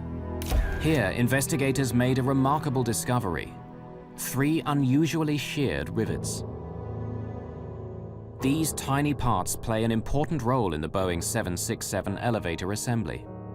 Egypt's consulting experts determined that the scratches in the metal surfaces of these rivets showed that they were sheared off in 2 different directions. One direction could be attributed to the crash. The second could indicate that the break occurred before the crash, and so may have indicated a jam in the elevators. Egypt's experts drew this to the attention of the Federal Aviation Administration, America's civil aviation regulator. Alarmed by the potential risks, the FAA ordered all bell crank rivets to be inspected on every Boeing 767 in operation around the world. The inspections uncovered 136 sheared rivets, and 34 aircraft were grounded until the fault was fixed. The FAA said the problem could result in loss of controllability of the airplane. Egypt's investigators had uncovered a credible-sounding scenario: that the sheared rivets in the elevator assembly of the Boeing 767 indicated a jam that could have caused an elevator hardover that the pilots could not overcome. NTSB investigator Greg Phillips disagreed. Those are by design for the Boeing 767. The controls can be split.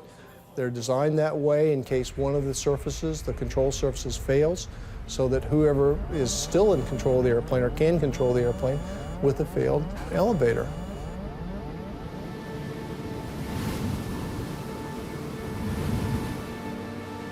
Before he became an investigative writer, William Langewiesche was a commercial airline pilot.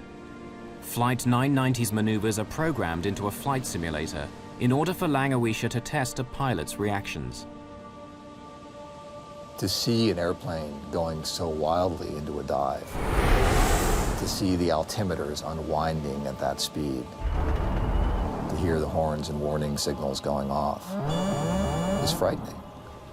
Whatever the cause of the dive, Langewiesche tries a variety of responses to recover from it. Finally, they asked me to wait at the extreme 15 seconds. To sit in a 767 or any airplane going out of control and do nothing for 15 seconds. 15 seconds is a long time. It's inconceivable. But I did it. And even at 15 seconds, even waiting 15 seconds, I was able, through no particular skill, really reacting as almost as any student pilot would, to recover the airplane, recover from the dive, before the airplane exceeded its limits. No Boeing 767 has suffered from an elevator hardover and dive before or since the crash.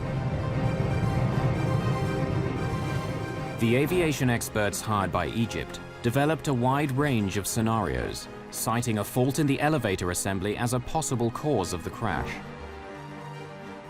Based on the data, the information we have from the testing that was done as a group effort with all the best thinking everybody had at the time, we could not make this airplane do what it did with any of the failure scenarios that were presented to us. While mechanical failure scenarios were exhausted and terrorism was excluded, the FBI continued to dig into the life of First Officer Gamil El Batouti. Less than 3 weeks after the disaster, news media report that in the final moments before the crash, El Batouti said, "I have made my decision. I put my faith in God," causing many to believe he might be an Islamic militant bent on destruction. But the translation was incorrect. from our initial review of Batuti's background, he was a fairly religious person, but I don't think we had anything to determine that his religious beliefs were radical or beyond what would have been a normal religious person. What had Batuti said, and what does it mean? Egyptian professor Amin Bonar teaches Arabic at Georgetown University in Washington. Tawakkaltu means I depend, I rely, I trust, and Allah on, and Allah is God. Oh, tawakkaltu ala Allah, on God I rely, I depend in whatever I'm going to be embarking on. People use it when they start a trip, when they start driving, going back home, you say tawakkaltu ala Allah. When you have an exam, you begin by saying tawakkaltu ala Allah. It's a very positive phrase. So it's not the kind of phrase that anyone would be using before they commit a crime or before they commit suicide. To say this common phrase once was normal, but El Battuti repeated it 11 times. What's happening? I expect that Captain Battuti would say, there is a fire in the engines,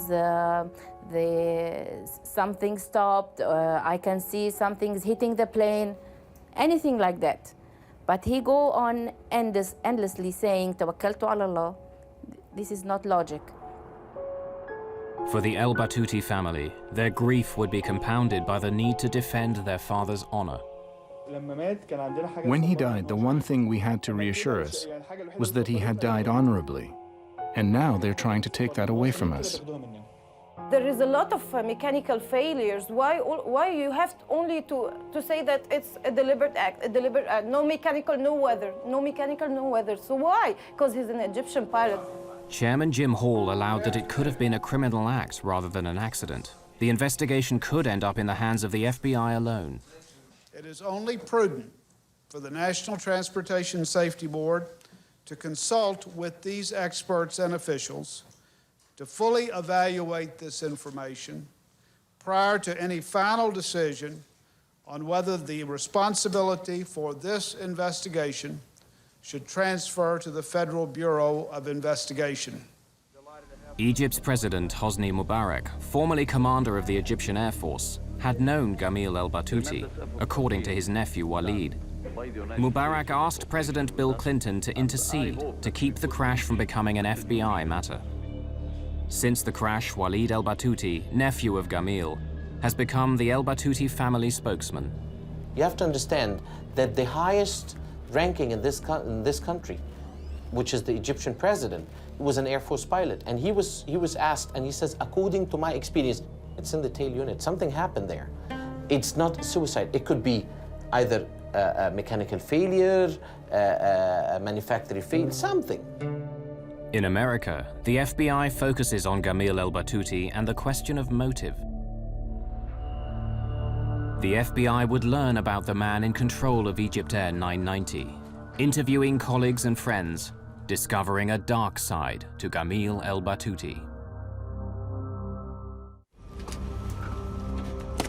Investigating the cause of the crash of Egypt Air 990, the spotlight falls on the character and history of Relief First Officer Gamil El Battuti. He was 59 years old, approaching 60, had never risen above the rank of first officer. That may have caused him some animosity towards Egypt Air. Had some personal issues in his own life, in terms of financial, some issues in terms of his family members being sick, needing medical attention. They've used the daughter in the accusation as they said she was sick, and that's why maybe he committed suicide. Before we go to this, I will give you the reason. First, the doctors have already, on that particular flight, have already told them that your daughter is going positive with the medication and everything is going fine, and he was extremely happy. He was so excited to come back. Gamil El Battuti was bringing her medical records back that night, among other things. Okay, he bought tires for his son, and an argument went on the phone between him and his son. My father called me to come to the airport because he could not carry all 4 tires himself. He says, listen, I carry your tires all the way from the States. You don't want to come and carry it from the airport? It's a very natural thing. A man is going to commit suicide. Why would he do this? In New York, the FBI continued their investigation at the Hotel Pennsylvania, where Egypt Air had a block booking of about 50 rooms for their crews. The investigation that the FBI was able to do as far as Batuti's background probably spanned a period of about a year or so, at least from the records that we were able to obtain and from the interviews we did at the various places that he stayed. So he did have, I think, a propensity to engage in behavior with some of the hotel people in terms of sexual misconduct. Hey, pretty lady, where did you get to? Which, you know, at the time really appeared to be totally out of the realm of what was normal for a person of that status to do. A husband and father of 5, Gamil El Batouti was notorious for leering at and bothering female guests and hotel staff. Come to my room. The FBI learned that 2 years before the crash, 2 young women reported that he called them on their hotel room phone, telling them to look out the window across the courtyard. You have a good time too. When they did, they saw El Batouti exposing himself and reported the incident to hotel security. His provocative behavior would continue. A hotel maid told the FBI that the night before the crash of Egypt Air 990, El Batouti had sexually harassed her again. No, I want to talk to you because look, I give you $100 if you just come to my room. I'm not here for that. Oh, sure. I'm here to work. Just leave me alone. Nah, don't be like that. When the maid reported the approach, another addition was made to the hotel's record of sexual harassment of guests and staff by El Batouti. The allegation of the hotel, as far as they said, it happened way before, not 1 day before the flight. Not 1 day before the flight, as has been mentioned. The hotel maid told the FBI the incident took place on October the 29th, 1999, the day before the flight. 3 months after the FBI began investigating El Batouti, an Egypt Air flight landed in London. The plane's captain requested political asylum in the United Kingdom. He claimed to have information about the cause of the crash of Egypt Air 990, and he feared reprisals in Egypt. Captain Hamdi Taha was a colleague of Gamil El Batouti, and he was walking away from his wife, his family, and his country. The FBI sent a special agent, and along with a British security officer, he interviewed Captain Taha. Were you aware of El Batouti displaying sexually inappropriate behavior? Yes. This is very important. I heard it from pilots who I trust. Batouti got into trouble for sexual misbehavior in New York with maids and following women and so on. The airline tolerated this for a while, and they told him several times, maybe you can get away with this normally, but this is America. You represent our country. You cannot do these things. Captain Taha's information was second-hand, but his description of El Batouti meeting with the airline's chief pilot was intriguing. Khatem Rushdie went to see Batouti the night they took Flight 990. They had a meeting in the hotel. He told him that what he had done could not be covered up, and something had to be done. The flight back to Cairo from New York would be his last flight. We go back many years together. But this will be your last flight to the United States. He would not be flying to America anymore. Batouti had just had these big privileges taken away from him, and he was humiliated. So, I think that what happened was this. He must have said to himself, if this is going to be my last flight, it will be Khatem Rushdie's last flight also. certainly within various corporations where people bring weapons into the office and attempt to take revenge against people that they feel have aggrieved them. Perhaps Battuti felt that Egypt Air had been the cause of some of his issues, and unfortunately in this case it was the kind of office that was flying at 33,000 feet. The FBI provides Tahar's interviews to the NTSB. Egyptian officials asked for another Egypt Air pilot to be interviewed. Mohammed Badrawi had known El Battuti for 40 years. Interviewed at the NTSB, he described discussing with Captain Rushdie what to do about El Battuti's behavior. Do you know if Hatem Rushdie was aware of the situation with Battuti? Well, of course he knew. But he pretended not to know, I think, because Hatem Rushdie is the chief pilot. Badrawi confirms that Hatem Rushdie is upset about El Battuti's harassment of women at the hotel. So Badrawi takes Rushdie's concerns to his old friend. And if he didn't listen to you, what did you tell him was going to happen? Nothing much, really. You see, he was on his way out. We don't normally touch people when they're approaching 60. I know. I'm not saying that you are doing something wrong. They are saying that you're doing something wrong. I know you are my friend. We have a little patience, and then they're out. Badrawi would ask Rushdie to be patient with his old friend, considering that El Battuti only had 3 months to go before retirement. We've been in the Air Force for 40 years. All he needs is a few more months. Badrawi's interview confirmed that Rushdie did believe El Battuti's behavior had to be dealt with, and he denied Tahar's claim of a meeting between the two on the night of the crash. But Captain Tahar was not done. He had another compelling story to add.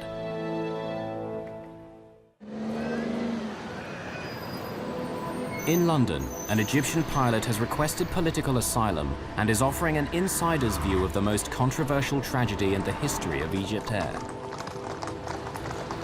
Captain Tahar revealed to the FBI how Egypt Air briefed its pilots about the crash. When they had done the transcripts of the cockpit voice recorder, the Egypt Air Chief of Operations called all flight crew to a special meeting in Cairo and told us the facts. Just the facts.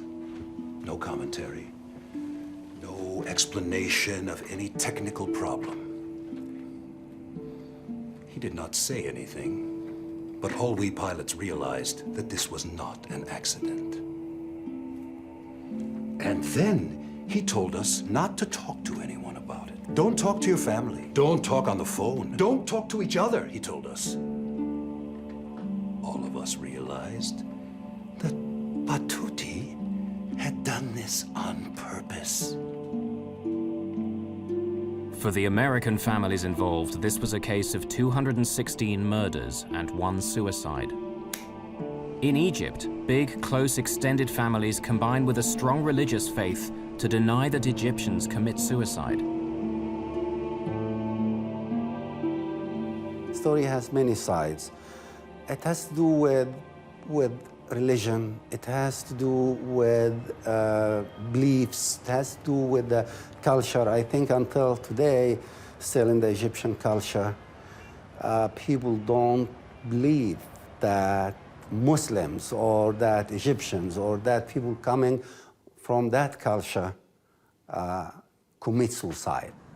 Cultural differences were not the only impediments to this investigation. One of the difficulties that we did have was that when we went over to Egypt and attempted to really get into his background, it became a very sensitive issue for the Egyptian government. FBI efforts to learn about El Battuti's personal life and family relations would be stymied. It became almost to the point where we were never really able to develop all the things that we needed to get at. Finally, on March the 21st, 2002, after a nearly $10 million investigation over 2 years and 5 months, the NTSB publishes its report and determines that the probable cause of the Egypt Air Flight 990 accident is the airplane's departure from normal cruise flight and subsequent impact with the Atlantic Ocean as a result of the Relief First Officer's flight control inputs. The Egyptian Civil Aviation Authority responded angrily, and their response read in part, It is obvious that the NTSB has not done the type of professional accident investigation expected by the Egyptian government. The NTSB's former director of aviation safety takes exception to the Egyptian view.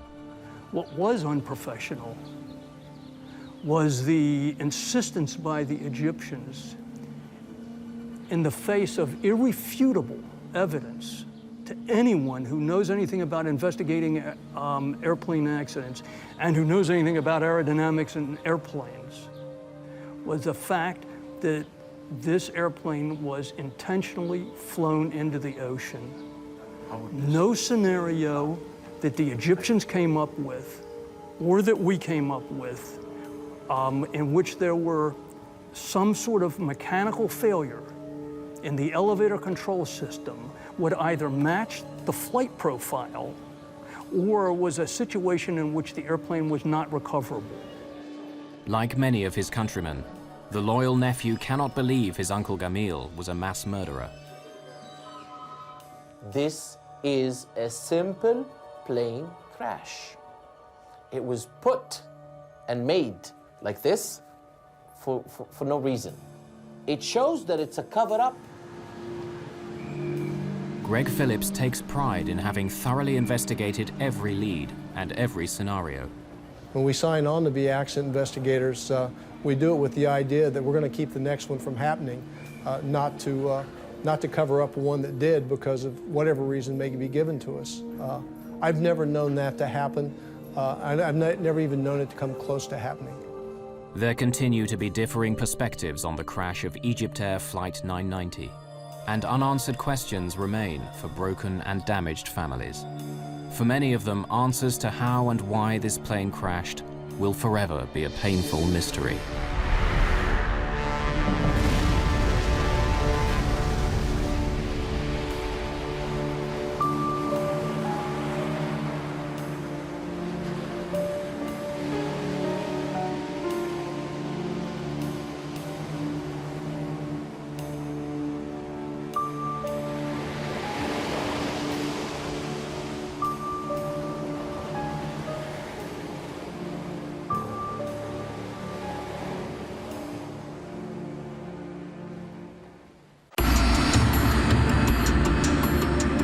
The Boeing 737 is one of the most popular passenger jets in the world. Around the globe, the plane has carried more than 12 billion passengers. It's the backbone of the aviation industry.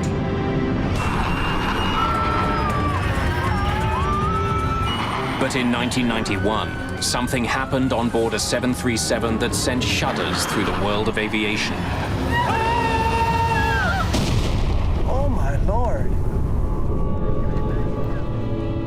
A deadly crash has investigators scrambling. There was a time when I had doubts that we'd be able to solve it. It was like he was tracking a serial killer. The hunt for answers will take 10 long and grueling years. The fate of the airline industry hangs in the balance.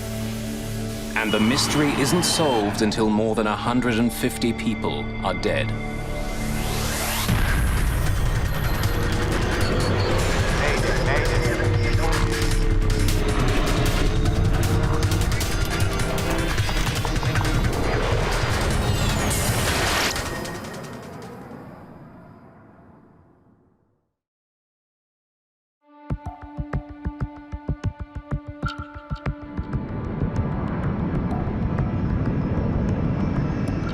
(9:40 a.m., March the 3rd, 1991.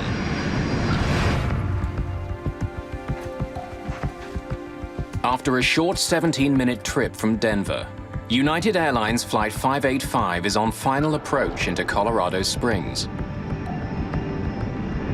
It looks like a perfect day for flying, but there's trouble in the air.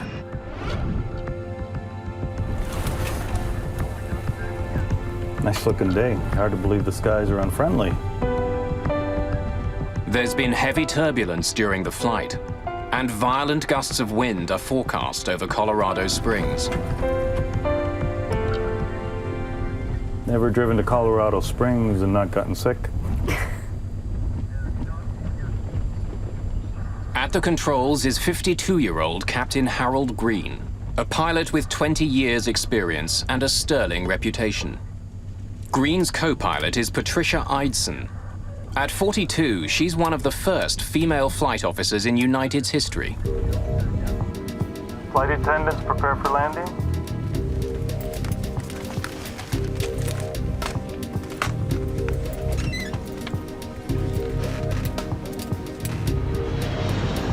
At Colorado Springs Municipal Airport, Air Traffic Controller James Rayfield is ready to bring Flight 585 in. United 585, report the airport in sight. Got it? Yep. Airport in sight, United 585. Lower landing gear. United 585 is cleared for a visual approach to runway 35. Weather conditions, wind 320 degrees at 16, gusting at 29. As its speed decreases, Flight 585 becomes more vulnerable to the turbulence. Icing wants to know what other planes have experienced on landing. Any reports lately of any loss or gain of airspeed? Yes, ma'am. 500 feet, a 50-knot loss. At 400 feet, a 50-knot gain. And at 150 feet, a gain of 20 knots. Sounds adventurous, thank you. Starting on down.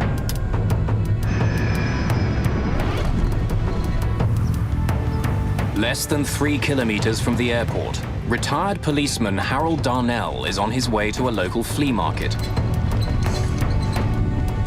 A kilometer overhead, Green and Icing focus on keeping their speed constant as they descend. We had a 10-knot change here. Yeah, I know. Awful lot of power to hold that airspeed. As United 585 approaches the runway, Darnell feels something strange. Oh, what the heck was that? Out of nowhere, a powerful gust of wind strikes his vehicle, almost blowing him off the road. Another 10-knot gain. 3 flaps. From the control tower, James Rayfield can now see Flight 585's final approach. As the aircraft closes in on the airport, the ride gets even bumpier. Well, we're at 1,000 feet.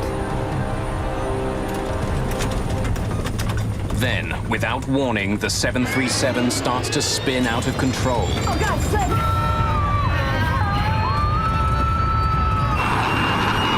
15 flaps! 15! Going up. Oh, my God!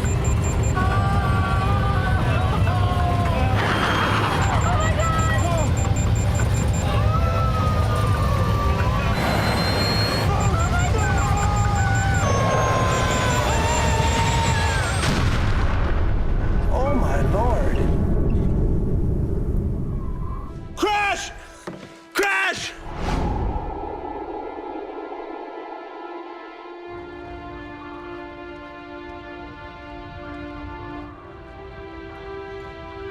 Rescue workers arrive within minutes, but there's almost no sign of the 737. The shattered remains of the 38-ton jet lie buried in a fire-blackened impact crater. The plane didn't skate or bounce, you know, like when a plane comes in normally and lands, it just nosed right in, and where it hits, where it stayed. And I came down here, and this is when I saw all of the, it was horrible. There are no survivors. All 20 passengers and 5 crew members are killed instantly by the high-speed impact and exploding jet fuel. In 10 violent seconds, Colorado Springs has become the site of one of the most mysterious air crashes in aviation history.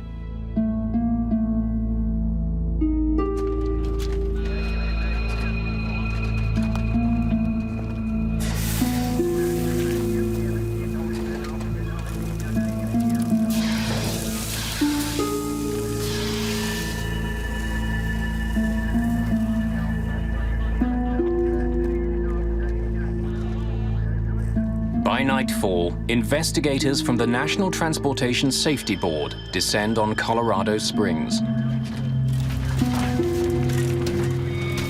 Known to insiders as tin kickers, NTSB investigators examine over 2,000 aviation accidents a year, at times by picking through the metal debris of fallen aircraft.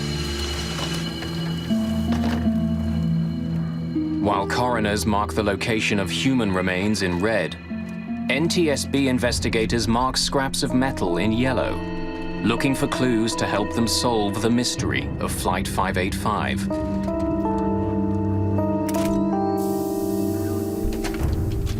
Like investigating a mass murder, it's a tough job walking onto a crash site. Among the investigators assigned to the case is Malcolm Brenner, a specialist in human performance. His job will be to find out if the crash was caused by pilot error. The area was cordoned off by police, and there were Salvation Army trucks.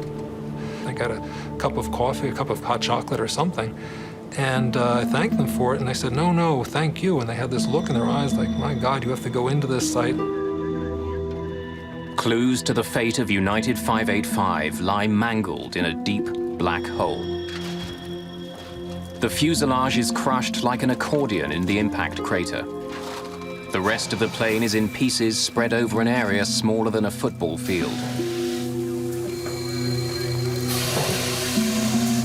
There was a lot of fire damage. There had been a fire afterwards, and it was all contained in a relatively small area, which just initial impression, it can be a sign that the airplane was intact. If there was a mid-air explosion or something came off the airplane, you'd expect that to be a much larger site. My first sense that it was going to take some time to investigate the accident was the damage that we saw in the parts. When they're burnt and broken, the process always takes longer. But with their work just beginning, members of the NTSB have no clue that the case of United 585 will become the longest crash investigation in aviation history.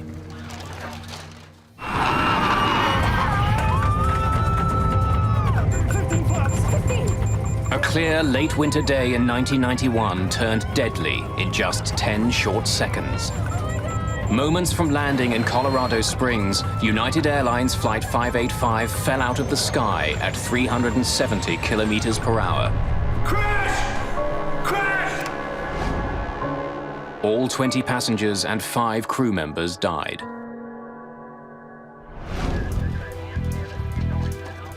The National Transportation Safety Board begins a painstaking investigation into the crash. Engine turbines, hydraulic pressure gauges, the cockpit voice recorder, and in-flight data recorder are all carefully extracted from the site, photographed, and sent to the lab for analysis.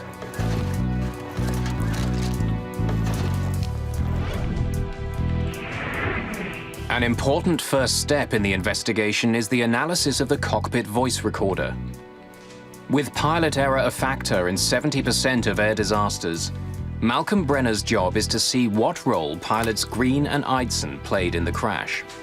This crew was, and I felt this at the time, was one of the more impressive crews that I'd ever dealt with. There was a little bit of tension release, a little bit of humor. The captain said, "Never driven to Colorado Springs and not gotten sick?" The first officer suggested that they add extra speed as a safety margin. The captain agreed with it. It was good interaction. Got it? Yep. Airport in sight, United 585. Lower landing gear. This is a sense of an excellent crew, caught randomly, if anything. So again, that was my first impression, is that this would be consistent more with a hardware situation. As more about Flight 585 becomes known, mechanical failure becomes a serious suspect. Just seconds before it crashed, the plane rolled onto its back and spun wildly out of control. Investigators wonder if the sudden motion was caused by the plane losing an engine or a wing. From the state of the aircraft on site, it's clear that it was intact at the time of the crash. What investigators don't know is if the engines were still working at impact.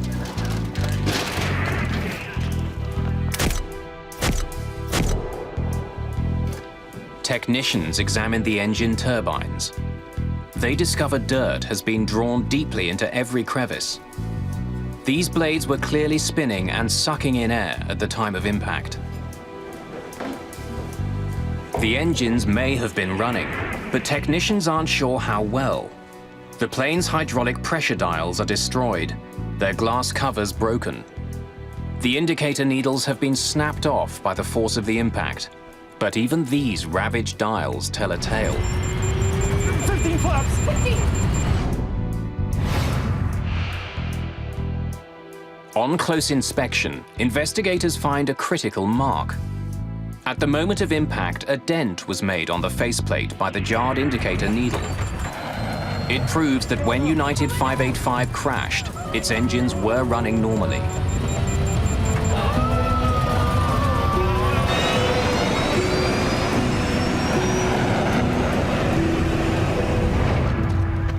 With engine failure ruled out, there seems to be only one other mechanical explanation for why 585 suddenly rolled over and then fell out of the sky. It appears increasingly likely that the plane had suffered a catastrophic problem with its flight controls. Investigators quickly become suspicious of the rudder at the back of the tail. We focused in after eliminating other flight control surfaces that we thought could contribute to the roll. We started looking at the rudder. Bring that up so I can take a look at it. Investigators begin their examination of the rudder on site, but the violence of the crash makes the job extremely difficult. Almost nothing left. Most of the plane's parts are too crushed or burned for testing, but a vital component is still reasonably intact. The Power Control Unit, or PCU. Used constantly during flight, especially during landings, the PCU performs like a car's power steering. When the pilot pushes on a rudder pedal, the PCU uses hydraulic fluid to convert gentle movements of a pilot's foot into the pressure needed to move the 737's enormous rudder. The heart of the PCU is something called the dual servo valve. Shaped like a soda can, it has two slides which glide past one another, directing the flow of pressurized hydraulic fluid that moves the rudder. This servo valve is very unique, that it is, in effect, two valves in one, and that creates a whole range of interactions that don't occur in a more conventional hydraulic valve. When a technician opens the power control unit, chips of metal are found floating in the hydraulic fluid. It's a disturbing find. These particles could cause the servo valve to jam, making it impossible to work the plane's rudder. It's a chilling prospect. Could a microscopic fault bring down a 38-ton jet? It's difficult for Phillips to tell. While more intact than much of the wreck, the PCU and dual servo valve are both damaged. The airplane crashed and burnt in a pretty confined area, and there was a lot of damage to the flight control components and the things we were testing and needed to test and look at. The more damaged the components are, the harder it is to take measurements and do functional testing. To test what he does have, Phillips travels to California, to the labs of Parker Hannifin, where the rudder control unit is made.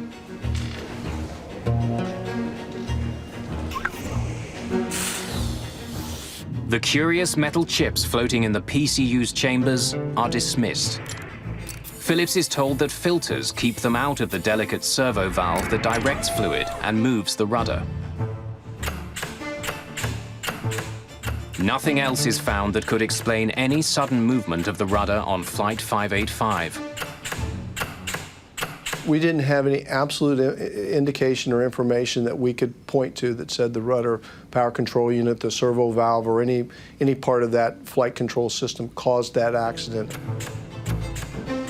Phillips still suspects a mechanical problem, but with no conclusive evidence that the PCU or servo valve caused the crash, he's forced to sign off on the tests. It's a pass.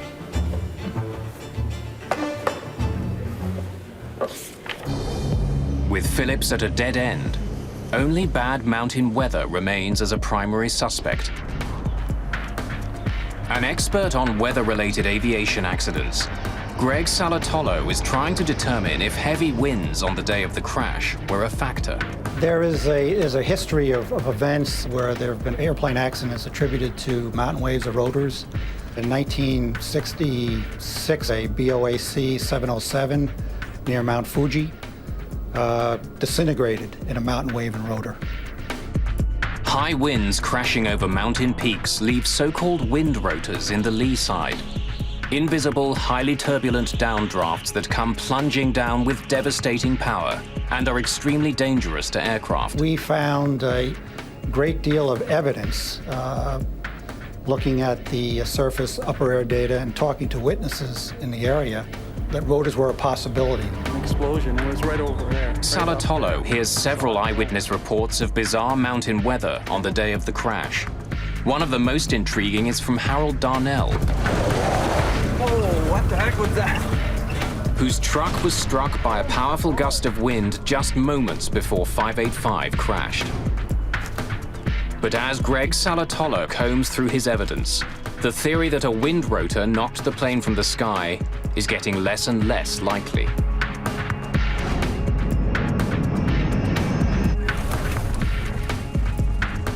Nice looking day. Hard to believe the skies are unfriendly. Wind rotors are areas of extremely low barometric pressure.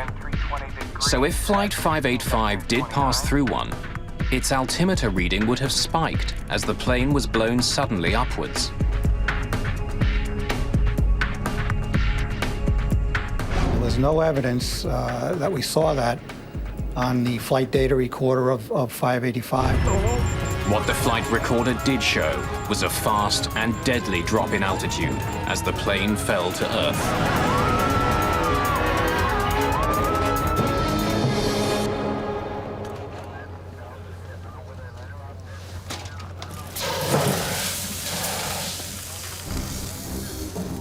It's been 21 months since the investigation into the crash of United Flight 585 began.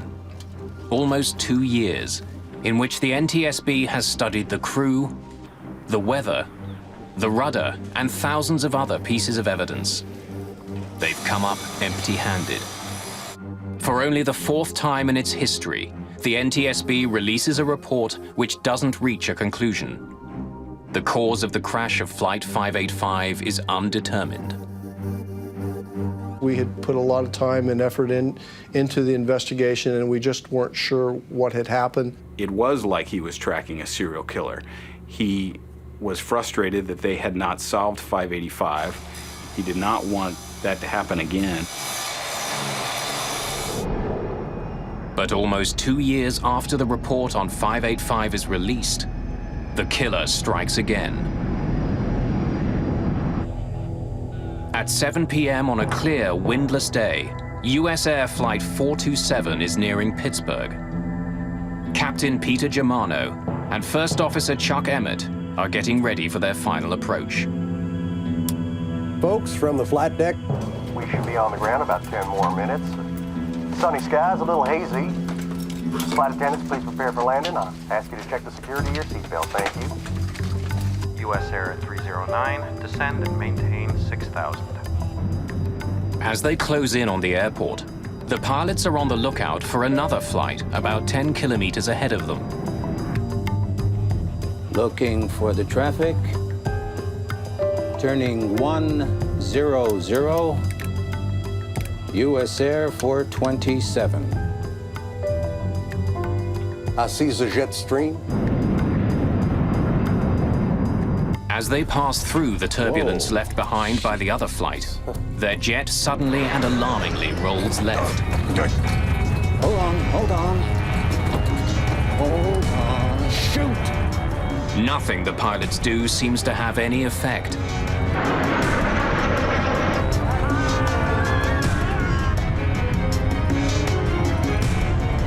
What the hell is this? What the? Go! Shoot! God. 427! 427, emergency!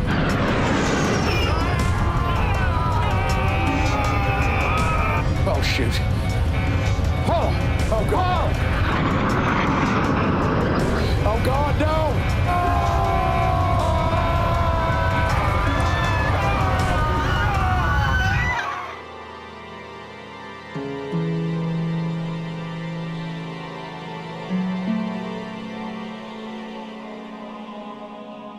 Rescue crews arrive quickly, but the fate of Flight 427 is tragically clear. There's no hope for the 132 passengers and crew.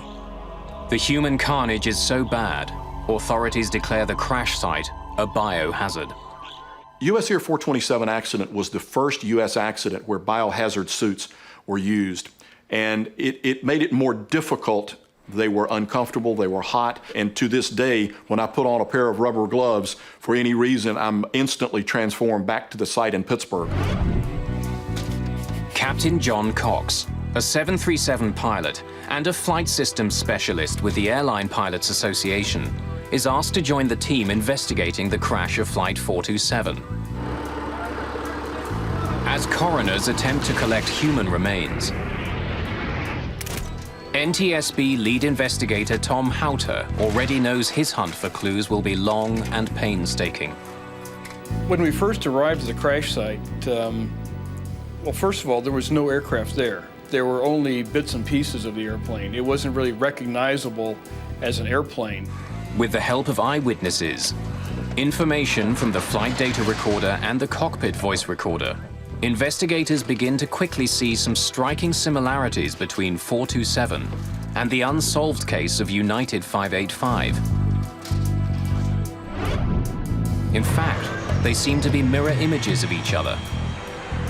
On final approach, United 585 rolls right, while US Air 427 rolls to the left.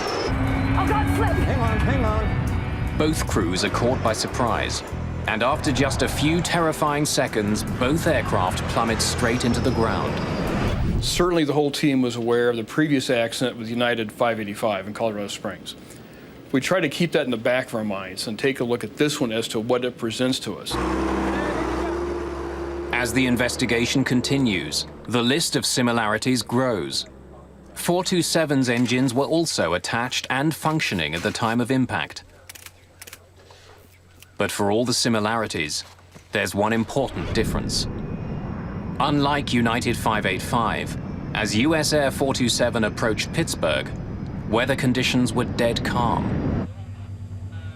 Folks from the flight deck, we should be on the ground about 10 more minutes.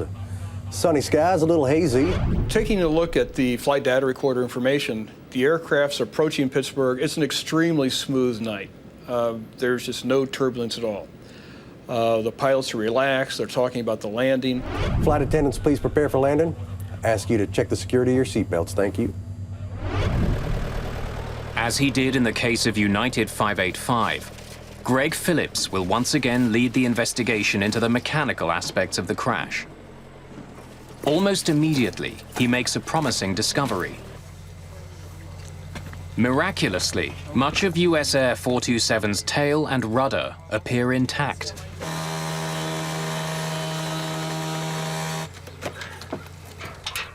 The hydraulic devices inside the tail have also sustained very little damage. Phillips and Houter prepare to send the parts to the manufacturer, Parker Hannafin, for testing as soon as possible. They need answers. Pressure on the NTSB to solve the accident is growing quickly.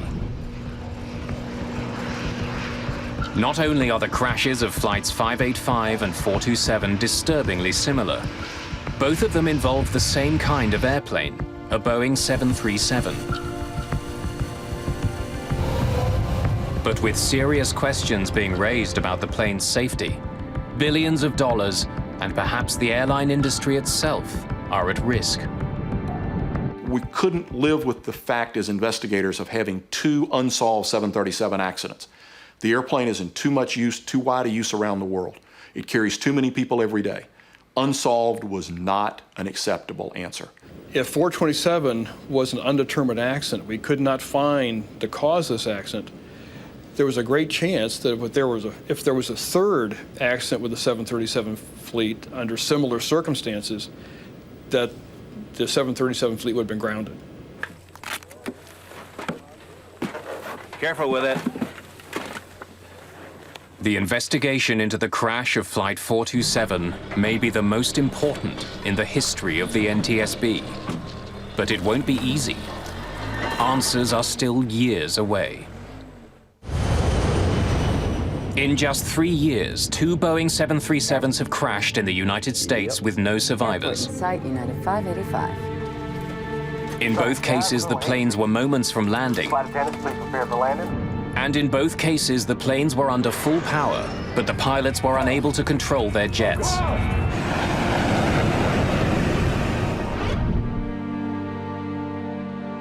In the crash of United Flight 585, NTSB investigators were unable to find a cause. Now they're searching for clues into the second crash, US Air Flight 427. As the investigator in charge, I never allowed myself to think this investigation could go undetermined. We kept on pushing and kept on researching. As long as we had things to research, we kept on going. To find their killer, the NTSB can't afford to rule anything out. From the possibility that a collision with birds brought 427 down, to strange, even bizarre theories. They looked at electromagnetic interference. They got calls from people saying it might be Russian death rays. They considered everything. There were a couple of witnesses who gave reports of the aircraft suddenly descending and hovering before it blew up. We discounted those. But the investigation's primary suspect is the dual servo valve, part of the power control unit that moves the 737's rudder, and a suspect in the crash of United 585. Parker Hannafin made the valve. At its lab in California, investigators look inside the main cavity of the US Air power control unit. Just like in the earlier crash, they find tiny chips of metal floating in the hydraulic fluid. But once again, Parker and Boeing repeat their claim. Filters designed to stop any debris from interfering with the delicate metal slides have done their job. Investigator Greg Phillips wants to be absolutely sure. If the chips were blocking the slides, they would have left tiny scratch marks behind where they rubbed against the metal. But Phillips can't find any. Another pass. Okay. Phillips has technicians put the servo valve from Flight 427 through as many tests as he can think of, trying to find a weakness. If he can find one, it could explain why 2 planes were ripped from the sky. But he comes up empty. That unit passed all its operational tests. There wasn't any indication that it had failed, and it operated within the parameters we expected it to. Once again, the investigators are forced to shift their focus back to the pilots. By studying the plane's flight data recorder, investigators know that the jet's rudder was deployed fully to one side, what's called rudder hardover. We were definitely focused on rudder, on hardover rudder, full rudder input for about 20 seconds. It can be caused either by hardware, something unknown in the hardware, or it can be caused by pilot input. First Officer Chuck Emmett, who was flying 427, did indeed step down hard on his rudder and then held it there while the plane plummeted towards the Earth. It raised a grisly question. Was he trying to fly the plane into the ground? And looking at this, and being a pilot myself, is like, this doesn't seem like rational behavior. What the hell is this? Human performance specialist Malcolm Brenner listens closely for evidence on the cockpit voice recorder. What the hell? Shoot! In this case, they had microphones right by their mouths, and you can hear as well as in real life or better. You can hear breathing sounds. Yeah, I see the jet stream. The cockpit recordings indicate that Flight 427's troubles began at the moment it flew through the jet wake of a Delta Airlines 727 that had just passed in front of them. Both pilots are startled by the wake. I see the jet stream. The first officer breaks off at the end of a sentence. I see the jet stream, and there's no more discussion of the jet stream or anything else. They both focus. Something happened here. Captain says, "Sheesh."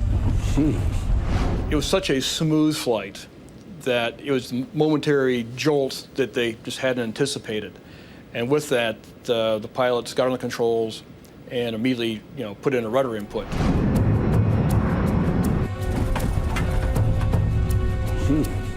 The cockpit recorder even records the thumping sound of the jet stream turbulence as 427 flies through it. As Flight 427 encounters the turbulence, Brenner hears something unusual. First Officer Emmett begins to grunt.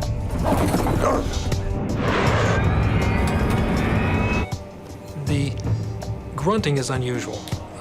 The controls are designed so that pilots don't need to grunt. They're specially designed around human capabilities. So to have someone grunting is typically a sign of an emergency. By matching data from the flight recorder with the crew's voices, Brenner is able to confirm that Emmett's grunts begin a split second after he pushed down on the rudder pedal, and 3 to 4 seconds after the wake turbulence affected Flight 427. What the? Go help! On their own, the cockpit voice recordings prove very little. But it seems clear that the crew weren't trying to crash their plane. Something happened which took them by surprise. They reacted as quickly as they could, but nothing they did seemed to help. What the hell is this? It's been almost 2 years since the crash of Flight 427, and the investigation has stalled. Now 2 737s have gone down in startlingly similar ways, and investigators still don't know why. We were all frustrated as months wore into years. What were we missing?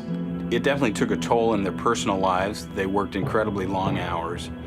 They never stopped thinking about it. We were going up against an aircraft that had an incredible safety history. It was really everything you could see for 30 years. This has been a great airplane. We were trying to prove that there was something wrong with the straight A student. It clearly was on his mind. He, at one point, had a nightmare about it where he dreamed that he was in front of a congressional committee that was grilling him on now there had been a third 737 crash, and in Tom's dream, all the cameras were pointing to him, and a congressman asked, "Why didn't you ground the fleet?"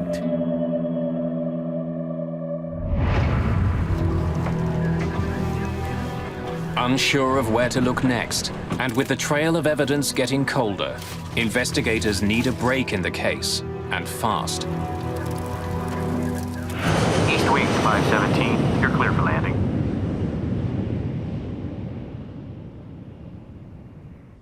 On June the 9th, 1996, they finally get the break they've been looking for. Captain Brian Bishop is on final approach to Richmond, Virginia, when, without warning, his east wind jet rolls sharply to the right.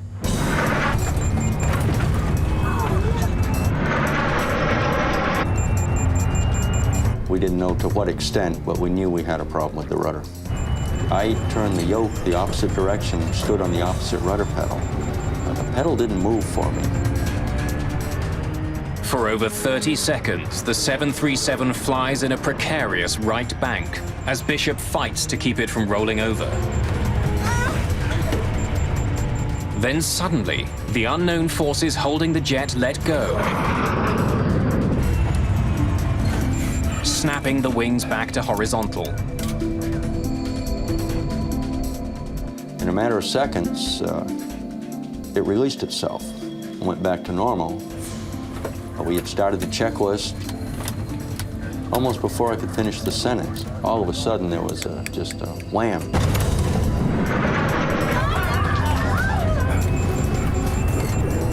For a second time, the 737 is pushed onto its side. For 30 harrowing seconds, the 737 takes on a life of its own. Then, once again, As quickly as it began, the rollover stops. After the second time, I looked at the first officer and I said, declare an emergency. Tell the controller we have flight control problems.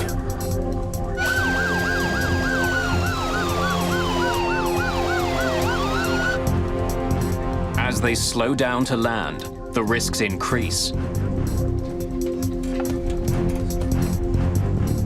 If a third rollover occurs, they won't have enough airspeed to recover. I did at some point tell my first officer to look out the window and find a dark spot. It was nighttime and we were looking to avoid a neighborhood or a populated area. And he very calmly responded that, hey, here's a spot over here.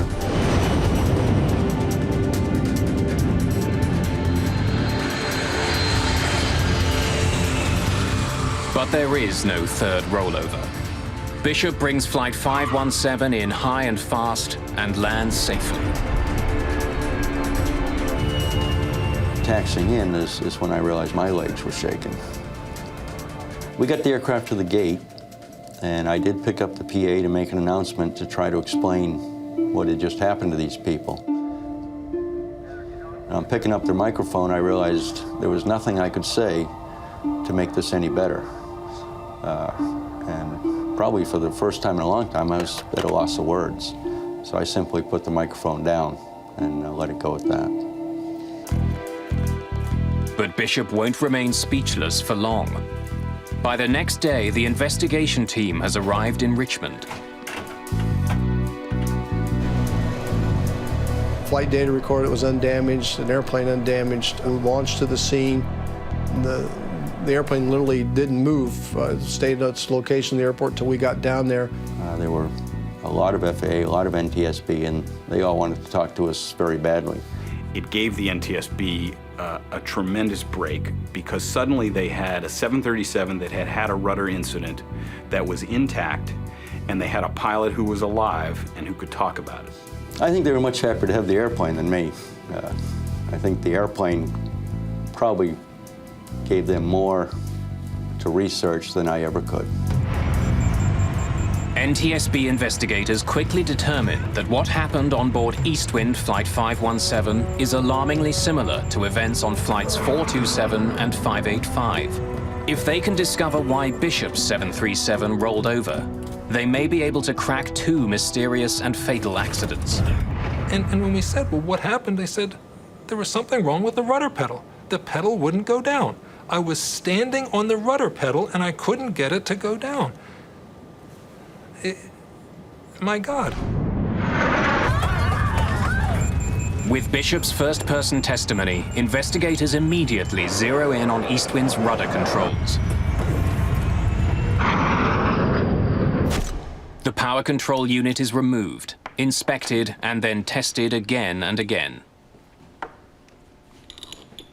To the frustration of everyone, the unit performs perfectly. We tested that aircraft as is. It was intact. We went through it completely. We did flight tests with it, and it passed all tests. After a 5-year hunt for clues, a third mysterious rudder event on a 737, and a live pilot as a witness, Tom Houter still lacks the evidence he needs to crack his case. He decides to push his chief suspect, Flight 427's rudder controls, a little harder.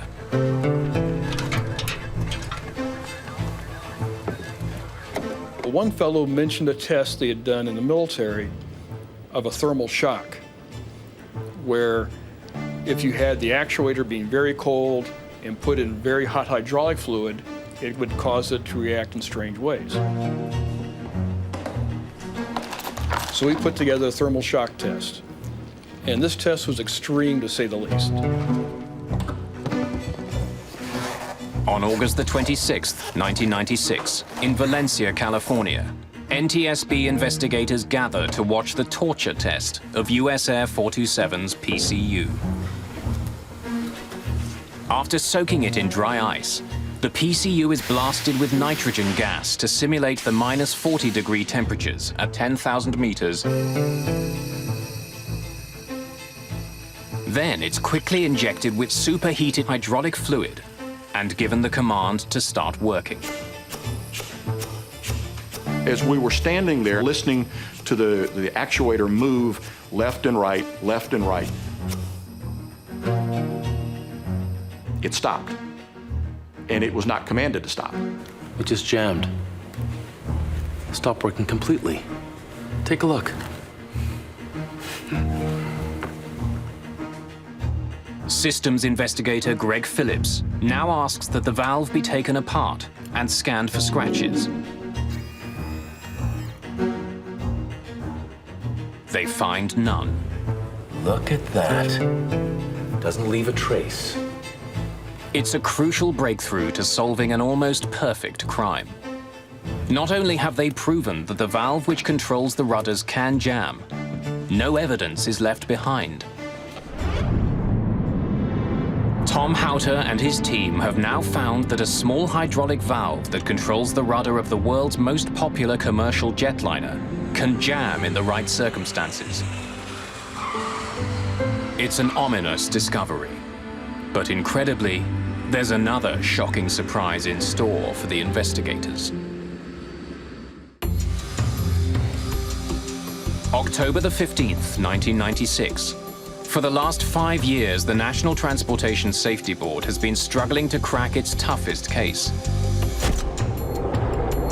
Two completely separate but seemingly linked accidents. The crash of United 585 killed 25 passengers and crew.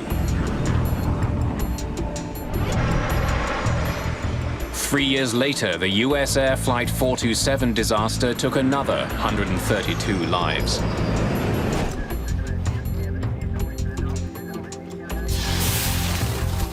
Now, after examining hundreds of clues, investigators have made a surprising discovery.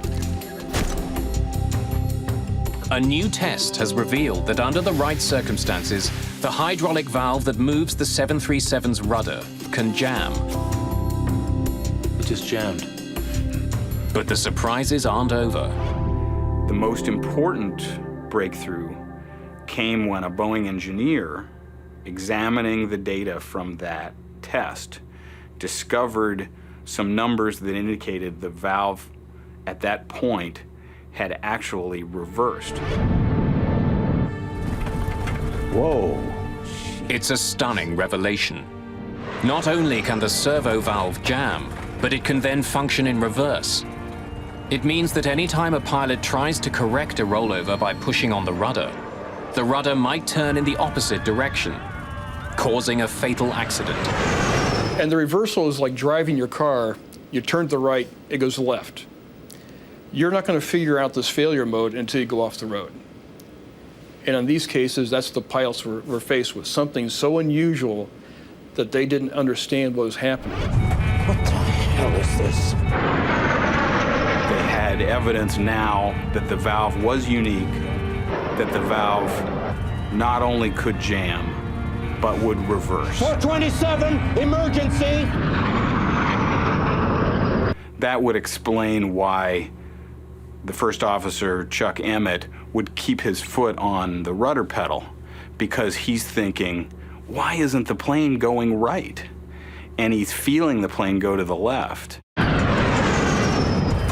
To the very end, Chuck Emmett pushes hard, hoping his rudder will help him pull out of his deadly spiral.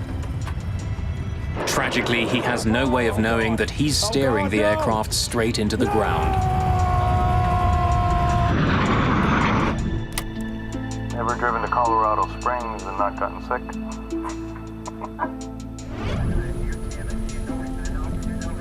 Flight attendants prepare for landing. Satisfied that they've determined the cause of the crash of US Air 427, the NTSB turns its attention to the unsolved case of United 585. Another 10-knot gain. Going back to Colorado Springs, you could follow a progression of what the captain was doing. He's close to the ground, and suddenly, under rudder reversal, he puts in a little bit of pedal. The pedal violently pushes his leg back. Oh, God! Slip! 15 flap! 15! Rudder reversal certainly fits what I know about this crew and how it fits. We were able to show the failure mode. It matched the flight data recorder from each aircraft. It fit like a glove. So we now had a lot more information we could apply to United 585. And based on that, we redid the accident report. Oh my God! From rudder reversal to impact took less than 10 seconds. 585's flight crew had no chance to save their plane or passengers. In the aftermath of the investigation, sweeping changes were made to improve the safety of the 737 and the entire aviation industry.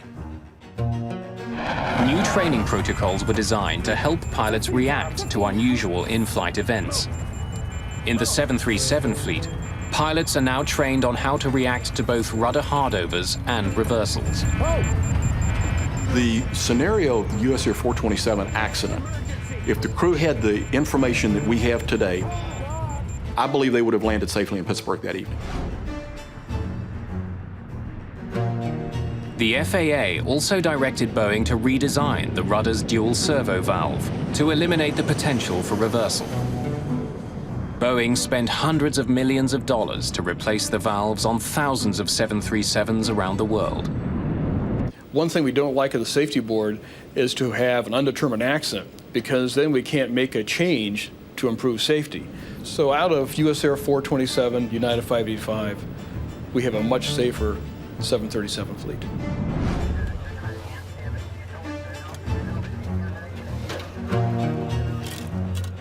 It took NTSB tin kickers 10 years to solve the mysterious crashes of flights 585 and 427, the longest investigation in aviation history. There are still some people in aviation who don't think the NTSB got it right. But I became convinced after talking to many, many, many people, pilots, engineers, people at Boeing, and spending a lot of time with the investigators, that they did get it right.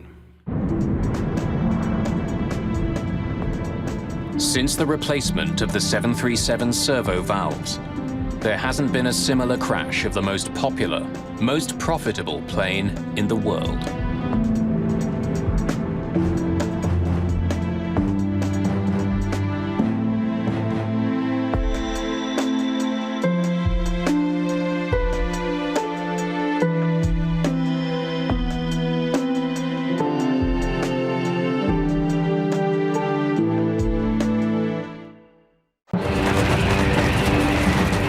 At the time, it was the worst crash in aviation history.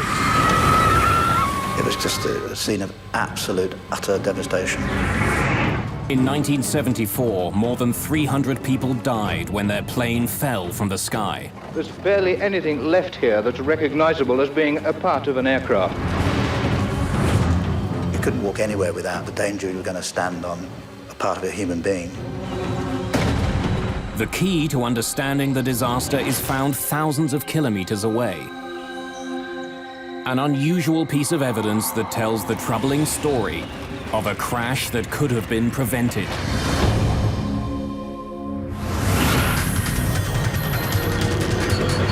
Mayday, Mayday.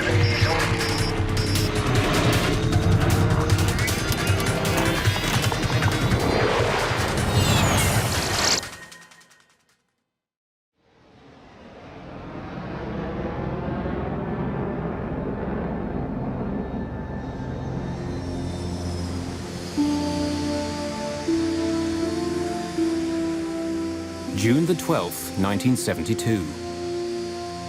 One of the newest members of American Airlines Fleet is in Detroit, Michigan. John, Paige. Flight 96, a brand new DC-10, is getting ready for takeoff. Captain Bryce McCormick and co-pilot Paige Whitney have been in the plane for hours. Back there, so when we're in flight, if you can get a chance just to look at that. Detroit is just a stopover on a flight from LA to Buffalo and then to New York. You got there? You ready to try one, Paige? All right, sir.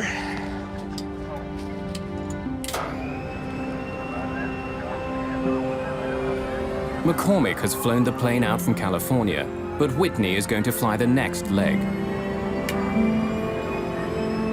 Both men want as much time at the controls as possible. Neither one of them has more than 75 hours flying the DC-10. Few pilots have more. There simply aren't enough of the planes in the air. In 1972, the DC-10 had just been introduced. The plane is the latest advance to passenger jets. Its style and its size set it apart from other airliners. The McDonnell Douglas Corporation has spent more than $1 billion developing it. In the late 60s, there was a race going among the three major manufacturers of jetliners, McDonnell Douglas, Boeing, and Lockheed, to see who could get the first jumbo out. So they got really busy on getting this DC-10 into production as fast as they could. And one of the things that they could not suffer were many delays based on some problem with the design. American Airlines is one of the first companies to buy the plane.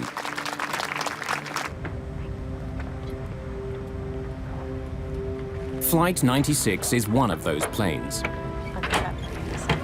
Just the 5th DC-10 ever built.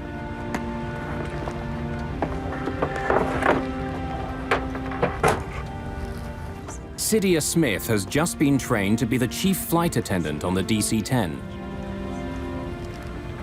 I was excited because it was one of the first jumbos that we had.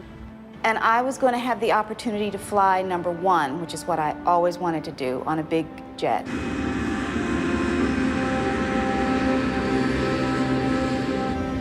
Okay, you got it?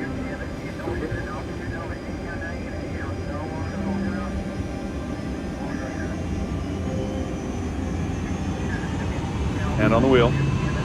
I got you.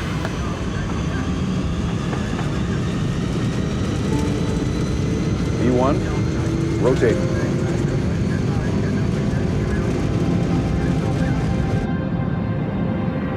Just after 7 in the evening, Flight 96 lifts off from Detroit Airport.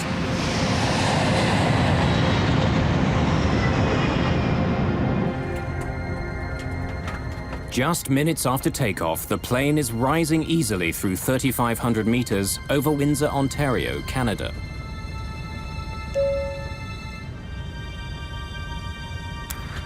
I was sitting in my seat, and the captain had turned off the fasten seatbelt sign, and I was making my way to the galley, and I had to go sort of downhill because we were climbing to go to the galley to turn on the coffee.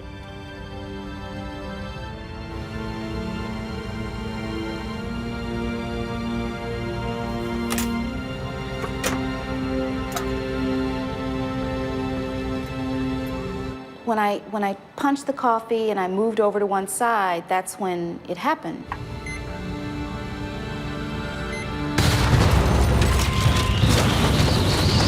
I remember falling over because the plane was like this, but all of a sudden it just went like this.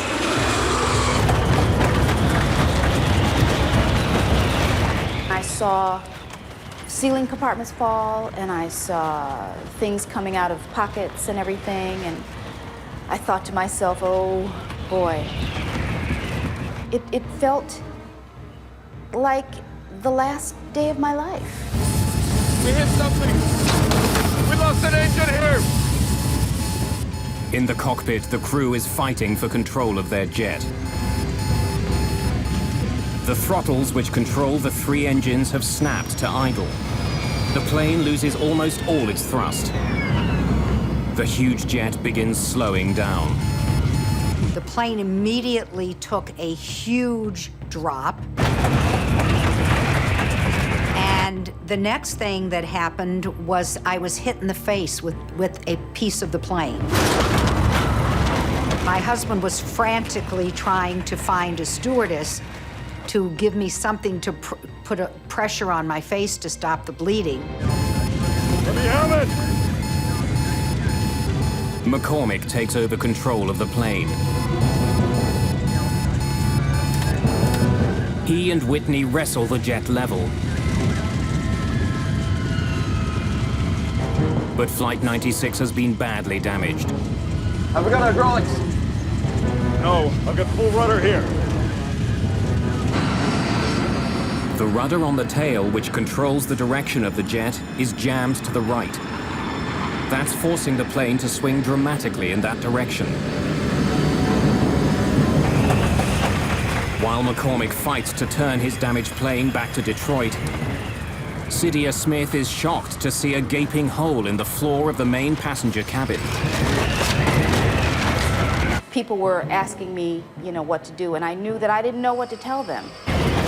Smith has been able to account for all of her passengers, but flight attendant Sandra McConnell is missing. Sandra! Can you hear me?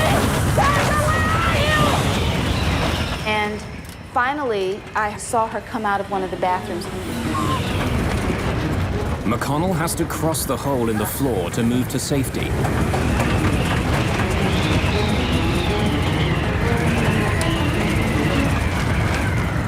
And almost every step she took, the floor kept collapsing.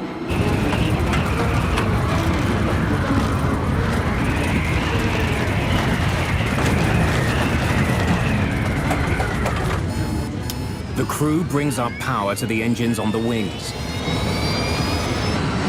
But the third engine on the tail stubbornly refuses to respond. Center, this is American Airlines Flight 96. We got an emergency. American 96, roger. Type of emergency? We've got a jammed rudder. We need to get down and make an approach. Along with his engine and his rudder, McCormick is also having trouble controlling the elevators on the tail of the plane.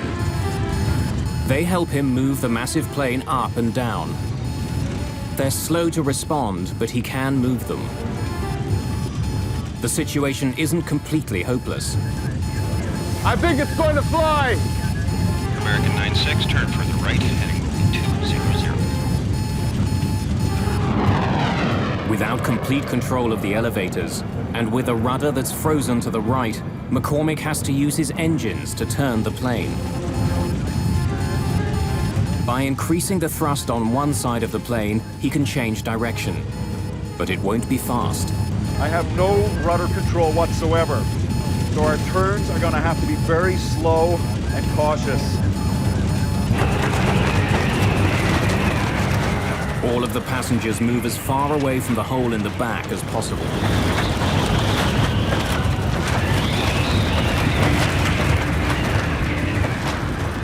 But apart from the cut to Loretta Kaminsky, so far there are no other serious injuries.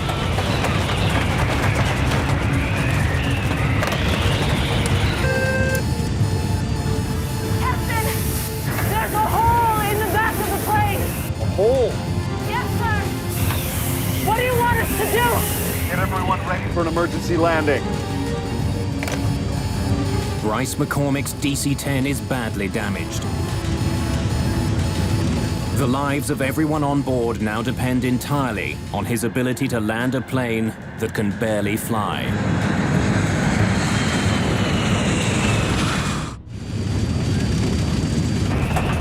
With explosive suddenness, a short flight from Detroit to Buffalo has become the most challenging flight of Captain Bryce McCormick's career. He's down an engine, and he can't move his rudder.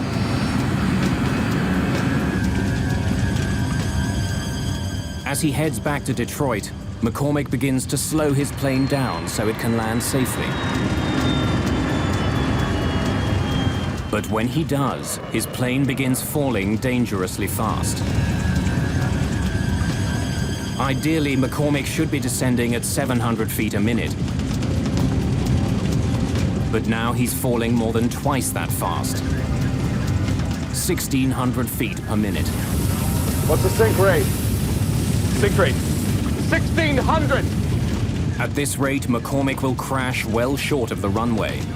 He increases power to his engines to slow his fall. Sink rate, 700. McCormick has slowed the plane's descent to 700 feet per minute. But to do that, he's had to increase his forward airspeed, which means he'll be landing far faster than usual. For the first time since the beginning of the crisis, McCormick talks to the passengers. Ladies and gentlemen, this is your captain speaking. We've had a small problem, but the plane is under control now, and we're heading back to Detroit for an emergency landing. Bryce McCormick was as calm as if he were welcoming you on the plane. As the plane nears the airport, flight attendants ask passengers to remove their shoes and any sharp pieces of jewelry. They had to take off their shoes and glasses. We collected everything in a blanket. Less than half an hour after leaving, the badly damaged DC-10 struggles back to the Detroit airport. The few minutes that it took to get back to Detroit were the longest minutes that I will ever remember spending on an airplane, because we were sure that we were not going to survive.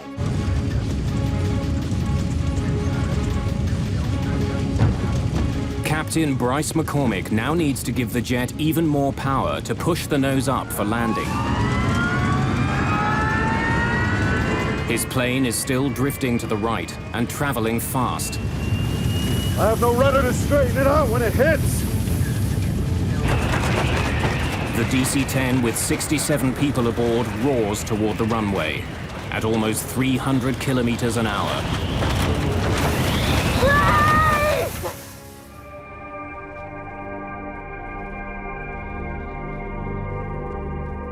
The landing was the most frightening part of the entire flight.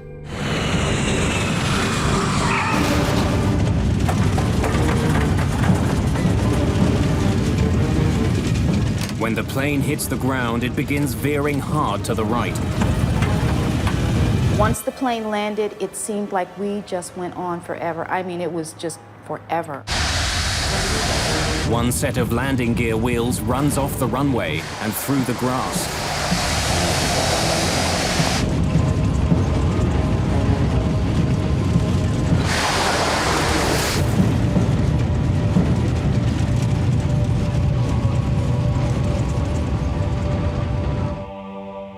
After a harrowing touchdown, the plane eventually comes to a stop just 300 meters from the end of the runway.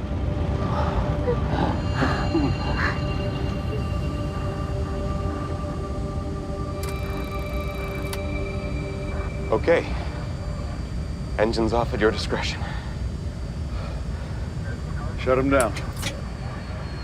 Every woman wanted to hug him, and he was just amazing, because it was just at that moment that we all realized that we were alive because of him, that he literally had saved our lives. If you take a look at something like this and you say, well, there's good flying and there's bad flying, this is beyond good. This is superlative. This is using every instinct you have as an airman and all the capabilities you have to stay calm enough to get the situation assessed. With the plane on the ground, the crew has its first opportunity to inspect the damage. The captain and I walked back when everybody was off. We walked back to the back, and we just looked up and saw this hole. And it was just so weird. There's no indication that the jet hit something as the pilots first thought. What has caused such damage to the airliner? The hole was so enormous that if anyone had been sitting in the seats that were there, they would have been sucked out immediately. At that point, they still felt it might have been a bomb. But while the incident had happened with explosive suddenness, no indication of a bomb is found.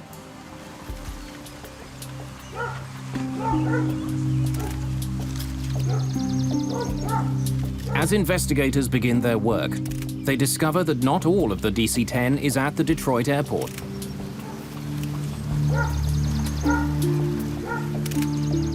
A coffin that the plane was carrying in its cargo hold is discovered 30 kilometers away from the Detroit airport, near Windsor, Ontario, Canada.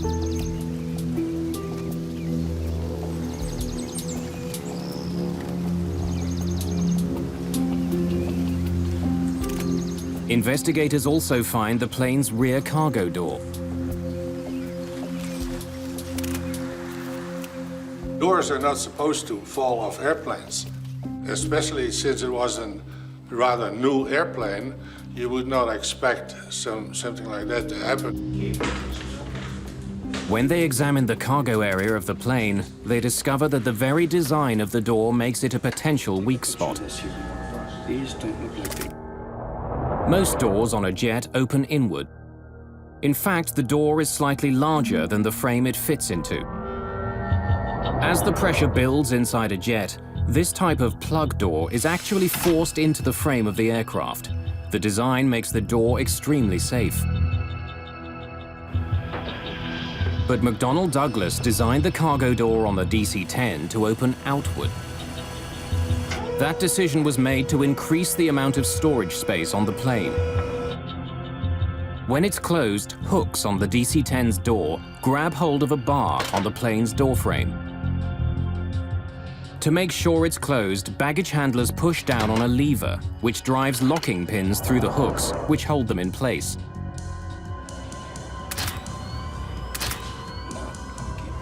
When investigators examine the cargo area of the plane, they don't find any structural damage around the door.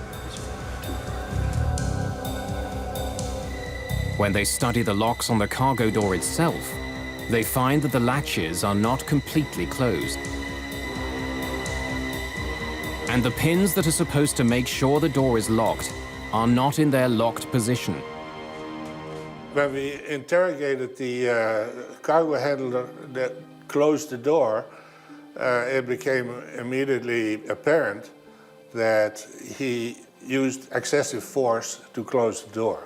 And in fact, he said he had to use his knee to get the door handle to go flush. Investigators make a frightening discovery. It's possible to close the lever on the outside of the door, even if the hooks and locking pins are not in the closed position.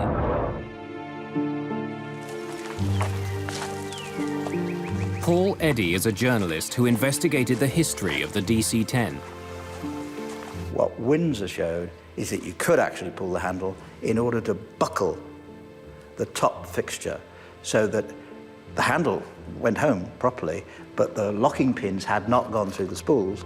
Engage the lever. This means that baggage handlers can believe the door is closed when it's not. Not only can the outside lever be closed without the locks being fully engaged, there's no way for the crew of the plane to know. The faulty locking pins will still turn off the warning light, even though they aren't in their proper position. The door was a ticking time bomb. As passenger jets climb, the difference between the pressure inside the plane and the pressure outside the plane grows.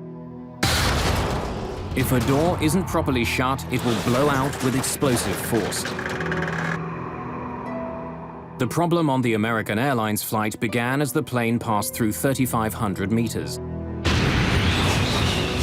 When the door blew, the coffin in the cargo hold was sucked out.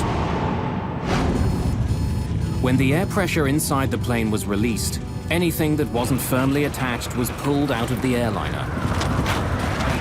It's a really startling thing if you're not expecting it. What you've got is a lot of air stuffed inside this pressure vessel that now wants to get out.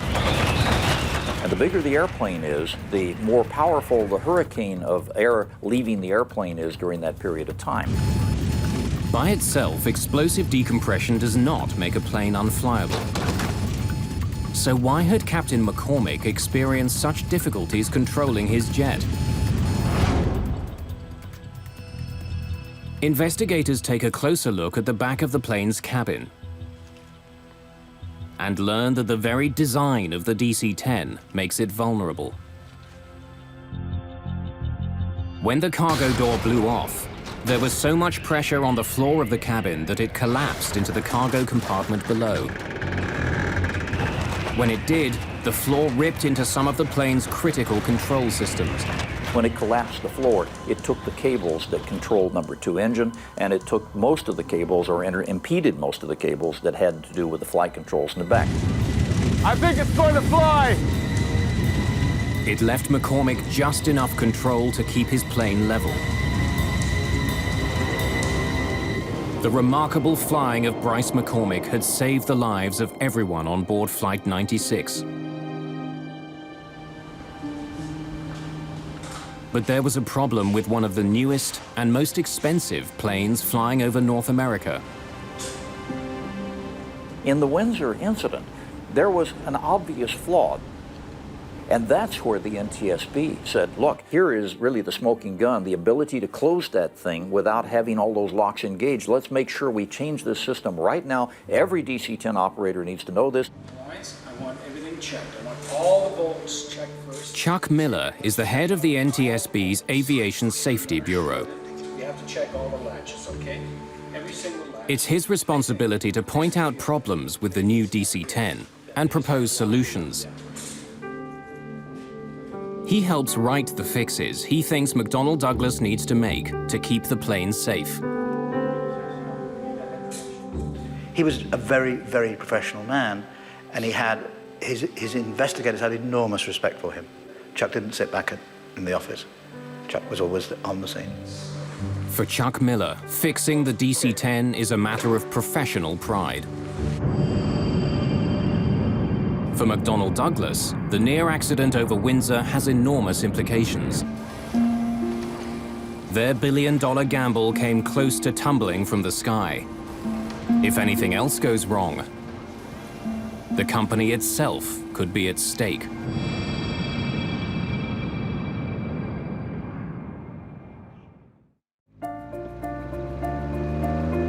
March the 3rd, 1974. A perfect spring-like day in Paris. It's been almost 2 years since a DC-10 came close to crashing near Windsor, Ontario.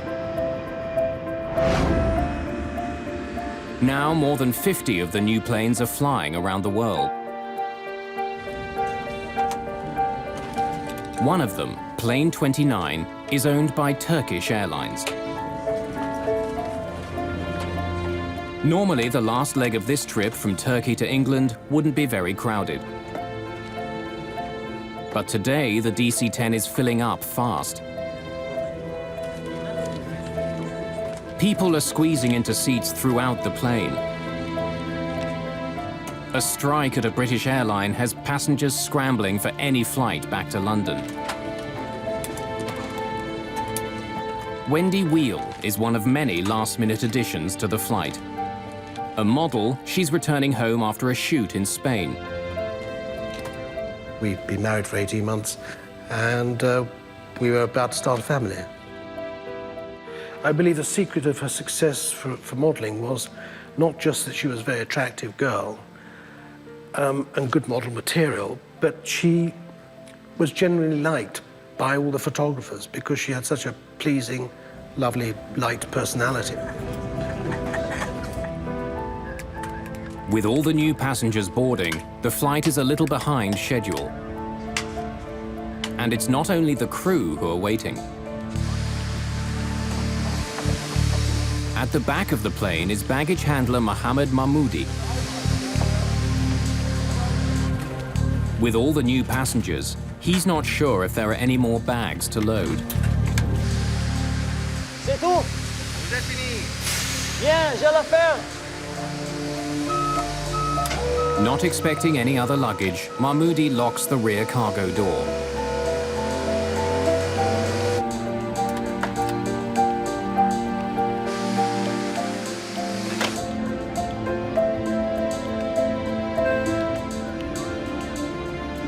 The DC-10 is set to go.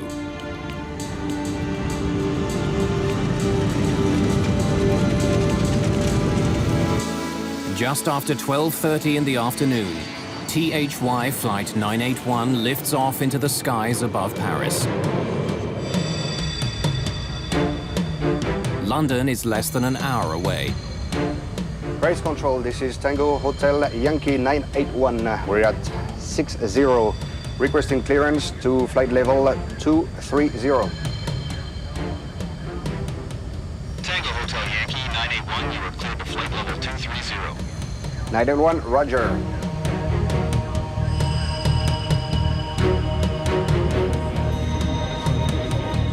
As it flies away from the airport, the DC-10 continues to gain altitude.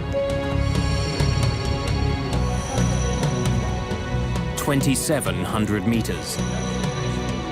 3,000 meters, 3,300 meters.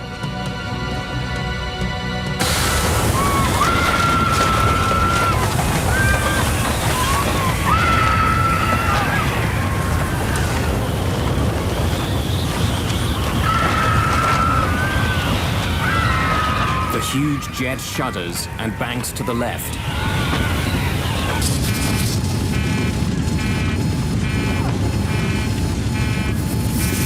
What happened? The cabin blew out! Are you sure? Just 16 seconds after the start of the crisis, the crew struggles to save their crippled jet. The nose is pitching down, the plane picking up speed. Bring it up! I can't bring it up! She doesn't respond! Passengers at the back of the plane witness a horrifying scene. 2 rows of seats have simply disappeared. Through a huge hole in the floor, passengers can see the sky over France. 7,000 feet! Hydraulics! We've lost it! The crew discovers that they have no hydraulic power with which to control the plane. Without it, they can't move their rudder or elevators. Even without its most basic controls, the plane begins to level out. But it's fallen too far. Looks like we're going to hit the ground! Speed! The DC-10 is traveling almost 800 kilometers an hour.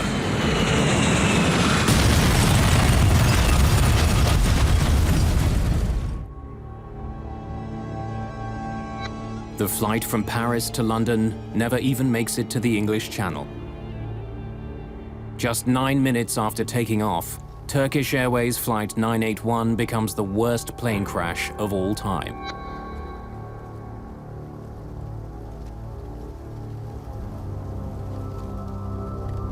In London, the flight is listed as delayed. The news of the crash comes out slowly. I went to the ticket office kiosk and I asked what has happened to the flight, and instantly the look on the gentleman's face behind the counter told me something was wrong, instantly. There's barely anything left here that's recognizable as being a part of an aircraft. I looked on the television and I just thought, well, I just hope she's dead, because I just saw the carnage of the forest in Senlis, and it was like looking at a First World War trench movie. Flight 981, carrying 346 passengers, virtually disintegrates on impact.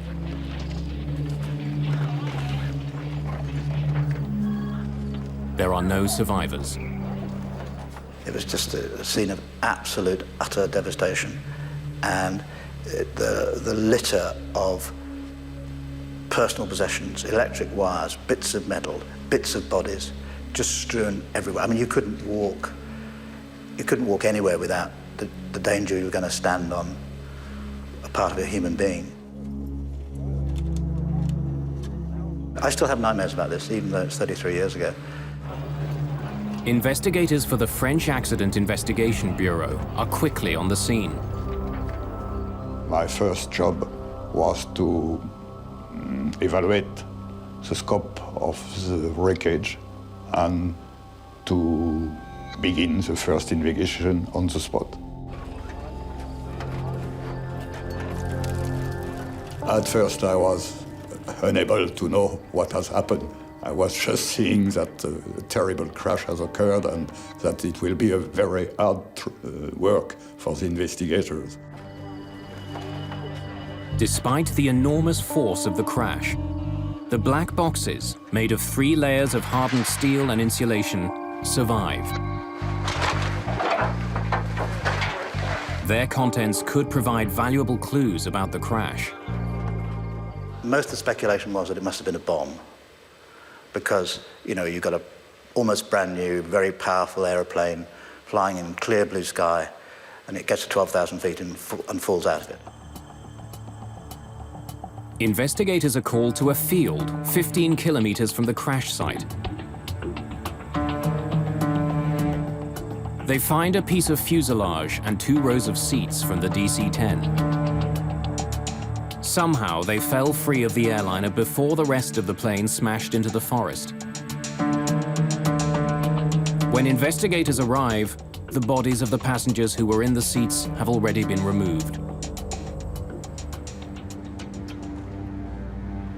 When relatives of those who died in the crash arrive in France, they're directed to a small church in the town of Senlis.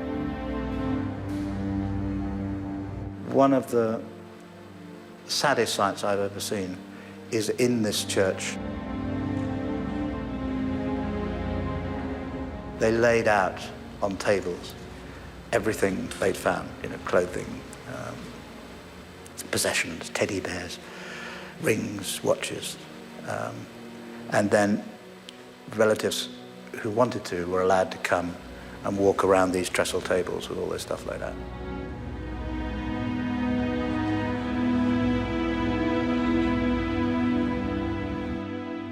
They produced a little packet with my wife's wedding ring and rings, engagement ring. It was all pretty battered up, so you could imagine the thoughts that went through my mind.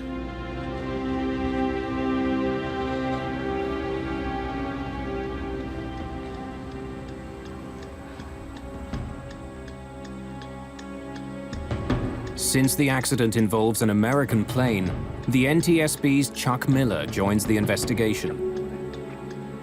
For the second time in 2 years, he's dealing with a problem with the DC-10. I don't believe that Miller suspected for one moment that the door hadn't been fixed after Windsor. But it becomes clear that the piece of fuselage found in France is in fact the plane's rear cargo door. It seems like a repeat of the Windsor accident. Miller is left with a haunting question. Why hadn't the problem been fixed? When he saw the door, of course, saw that it hadn't been done. The fix hadn't been made. And that's when I think his anger became very, very strong indeed. Miller takes an unusual step. Although the official investigation is just beginning, he gives journalist Paul Eddy an important tip. I said, have you got any ideas what made the door come off? He said, yeah. Well, if I were you, I'd go and look at a place called Windsor, Ontario.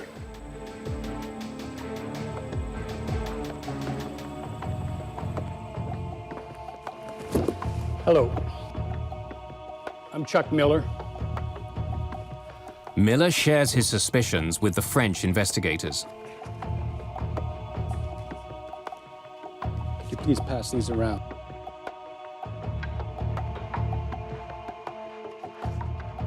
These were taken on June 12th, 1972, right after the incident.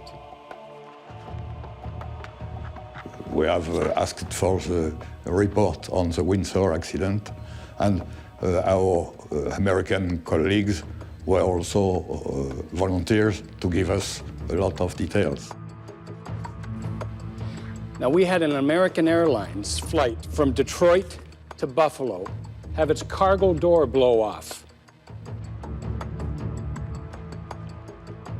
And he has been very frank and had explained what he was thinking of the Windsor accident. After all the work done during the American Airlines investigation, had something been overlooked? Was there another problem with McDonnell Douglas's enormous plane?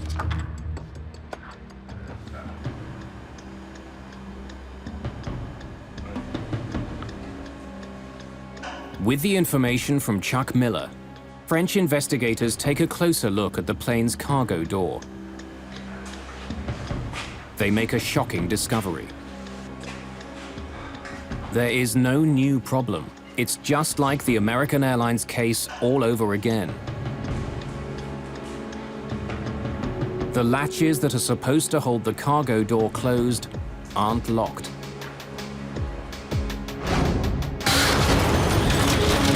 And since 2 rows of seats were sucked out of the DC-10 over Paris, it's clear that the floor on the plane collapsed, just as it had in Windsor. It looks like we're going to hit the ground! I can't bring it up! Doesn't reach out! In fact, when investigators listen to the cockpit voice recorder, they find that the Turkish flight crew had even less control of their plane than the crew of American Airlines Flight 96. We need to get down and make an approach. I think it's going to fly! Over Windsor, Bryce McCormick was able to recover his plane and land it. But in Paris, all the hydraulic systems were destroyed.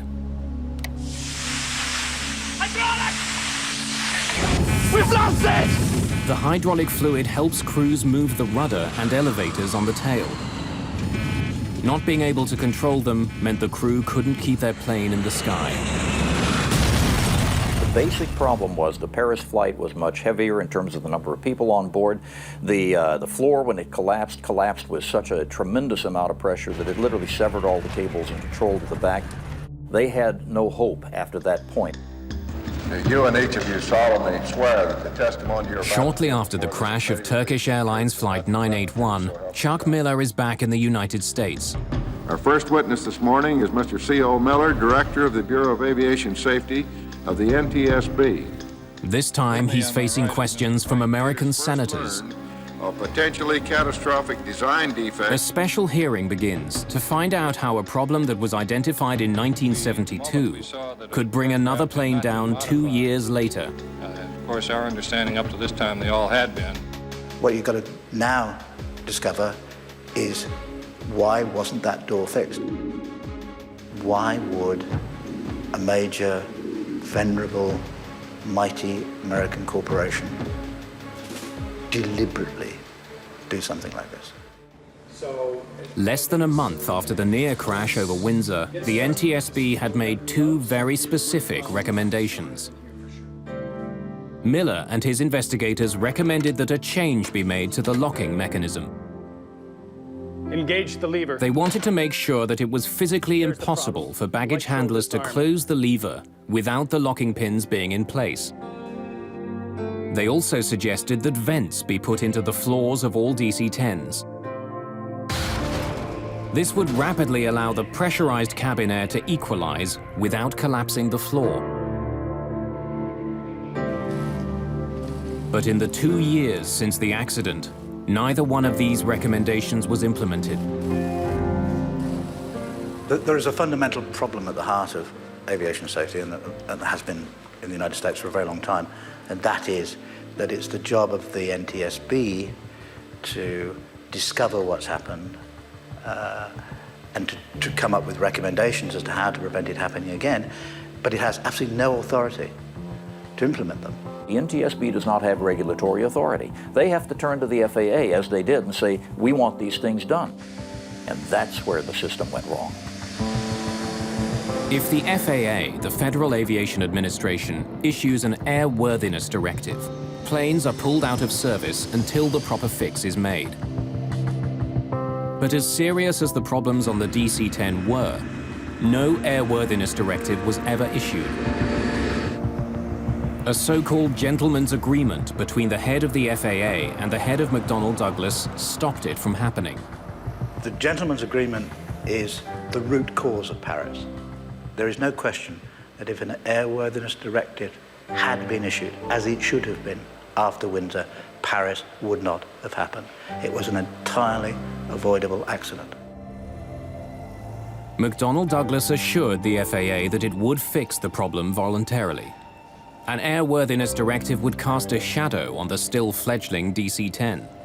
The last thing in the world you want is for the public or any of the airlines who are going to be operating these airplanes to think, oh, maybe there's some flaws in this bird. And so an airworthiness directive, especially one that requires you to go back and re-engineer something, is a really horrific thought for a manufacturer. McDonnell Douglas did make changes to the way the cargo door was built. A peephole was cut in the bottom of the door so baggage handlers could see if the locking pins had engaged. Several warning signs were also attached to the plane's door. The company also made other changes to the DC-10. These included increasing the length of the locking pins and attaching a plate to the inside of the door. This plate would make it physically impossible to push down the lever if the door wasn't properly locked. But each of the proposed fixes had its own problem. Many baggage handlers didn't know what the small window in the door was for. And the baggage handler in Paris read and spoke 3 languages, but not English, the only language in which the warning signs were written. The support plate that was supposed to be installed in the door was never attached to the jet that crashed in Paris. Papers confirming the completion of the work are also uncovered. But no matter what the paper trail says, the fix was never made. Again, the problem is you don't have an independent FAA inspector coming along to look and see it and then put his stamp on it, because it wasn't an airworthiness directive. In the years following the Turkish Airlines crash, an enormous flurry of lawsuits are filed in California. The tragic story of the DC-10 has one more surprise in store.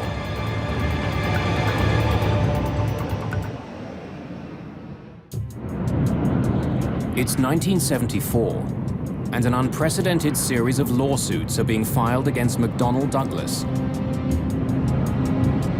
The families of those who died near Paris want someone held responsible. As time went by, I learned more and more about what actually happened and realized that it was not an accident as we would call an accident. It was totally avoidable.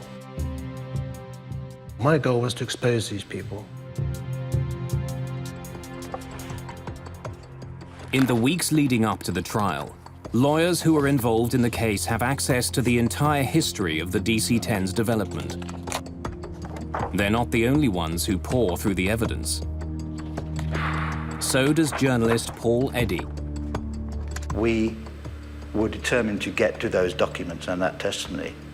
Somebody gave us a key to the depository where the documents were, and so at night we would go in and then had a huge accumulated pile of documents to go through in order to find out what they've been up to.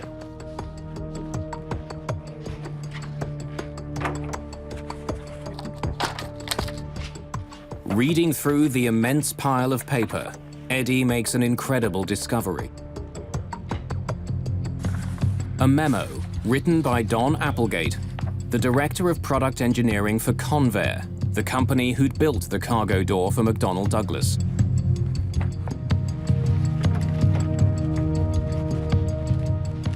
I think the point when we knew we got them was the Applegate memorandum that specifically pre-warned this would happen.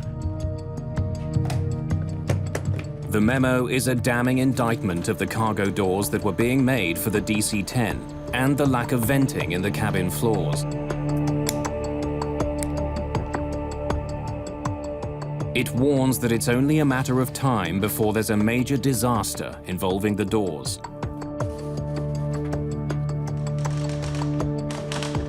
The airplane demonstrated an inherent susceptibility to catastrophic failure when exposed to explosive decompression of the cargo compartment.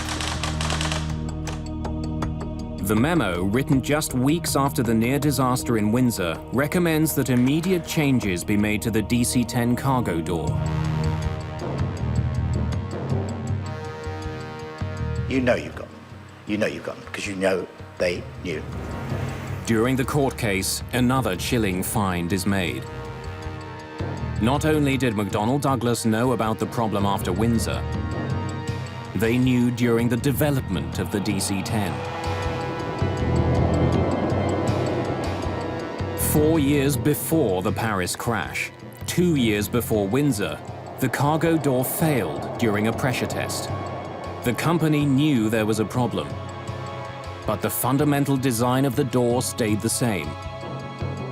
I could not believe a large corporation, McDonnell Douglas at the time, could do such a thing, could risk our lives, ordinary people's lives, for the sake of money. Well, in aviation, it's called tombstone technology. In other words, we always have the balance of money. And unfortunately, over the years, it has been true more times than not that we have had to wait until we had enough people die in an accident to say, you know, we really are going to have to spend the money over here. The Applegate memo and other information that comes out during the court case leads to one of the biggest settlements in the history of aviation. McDonnell Douglas paid over $80 million in damages. After the Paris crash, foolproof changes were finally made to the DC-10 cargo door. And this time, nothing was left to chance. The FAA issued an airworthiness directive that ensured the doors would never again open in midair. And it worked. After Paris, there wasn't another serious incident involving the cargo doors on a DC-10. But the plane's history and an intensely competitive industry did have an impact. McDonnell Douglas sold far fewer commercial DC-10s than it had once hoped for. Most of the pilots that I know who have flown the DC-10 over the years really love the old bird. She's probably a little more clunky than the 747 in terms of her heaviness of flight controls, but it's still a lovely bird to fly. That's fine, but you can't disassociate either the airplane or the company from the awful reputation that the crash left. Eventually, McDonnell Douglas itself disappears. The company was bought by Boeing in 1996. In the forest outside Paris, a monument now stands honoring those who were killed on Flight 981. A permanent reminder of one of the most disturbing crashes in the history of aviation.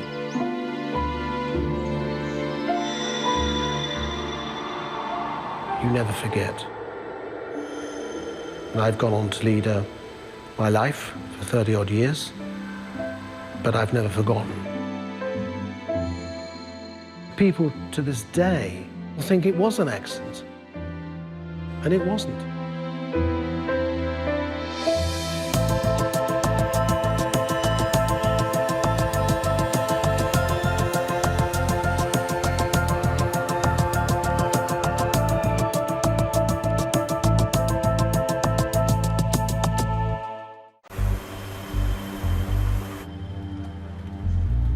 Halloween, 1994. You haven't heard any more from this controller chick, huh? No, not a word. A commuter plane circles outside Chicago, waiting for clearance to land. Eagle Flight 184, descend and maintain 8,000. 8,000, Eagle 184.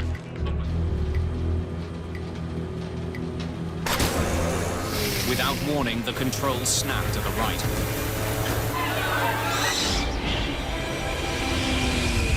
The plane plunges straight for the ground.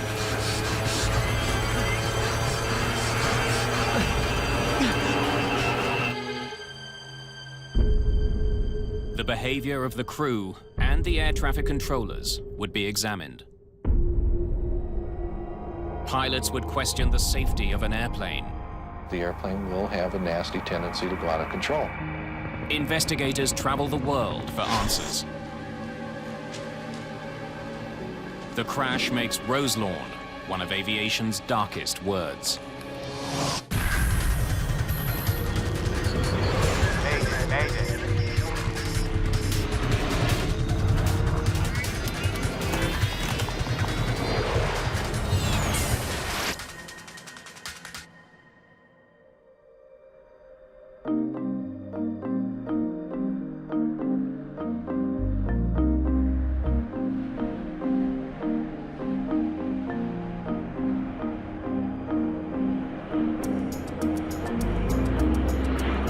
It's mid-afternoon on October the 31st, 1994. American Eagle Flight 4184 left Indianapolis, Indiana 15 minutes ago. It's heading to Chicago. There are 68 passengers and crew on board.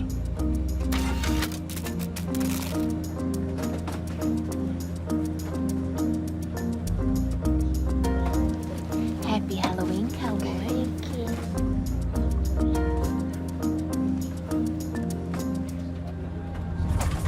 Flying through the clouds, the aircraft begins to experience some turbulence.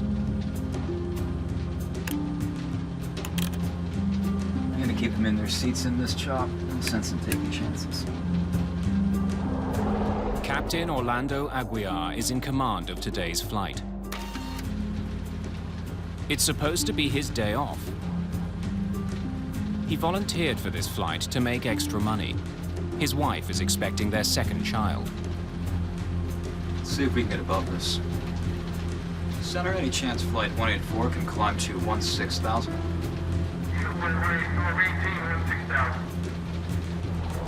First Officer Jeff Gagliano is handling the flying duties on this leg of the flight. He programs the autopilot to climb to a less turbulent altitude. Jeff actually was working on his dad's ranch in Wisconsin just before he came in for that trip on Halloween that day. Getting on a horse or getting in an airplane, those were two of the things that Jeff loved most.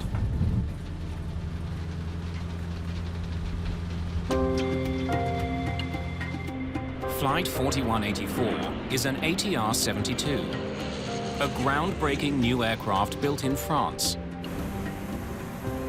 Cost-efficient and comfortable, the plane has become popular on short runs.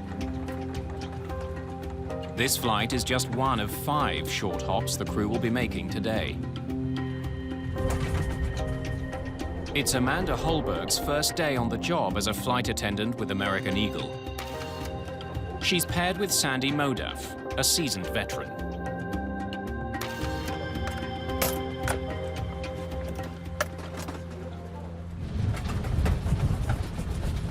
Aguiar and Gagliano have flown this route countless times and know it by heart. When you're flying from Indianapolis to Chicago, you're flying through some of the busiest airspace in the world. As Flight 4184 approaches Chicago O'Hare, the pilots begin the descent to 10,000 feet. Chicago Center, we have discretion down to 10,000. We're on our way down now.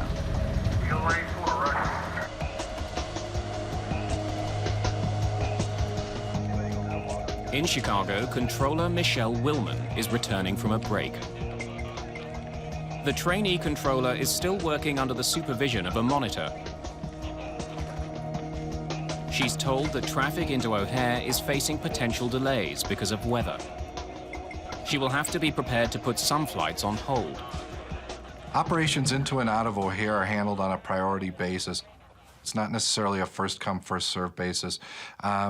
International flights arriving to O'Hare because of their fuel status get priority, and then the turboprops come in at the end. Eagle 184, hold southeast on Victor 7. Chicago Center, roger, hold southeast on Victor 7. Eagle 184. Flight 4184 must now fly a racetrack-shaped holding pattern over northwestern Indiana. Chicago Center, Eagle 184, entering the hold.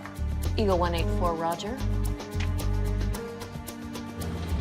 Aguiar programs the autopilot to keep the plane circling at 10,000 feet.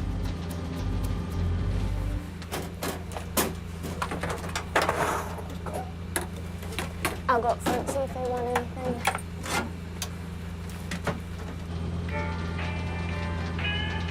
The crew has little to do as they wait for air traffic controllers to give them permission to land. Can I get you boys anything? I'm good. Stereo? Oh, you don't have a hard job. We do have it pretty easy. This thing gets a real high deck angle in these turns. Yeah. We're just wallowing in the air right now. You want flaps 15? We'll bring the nose down. Sure.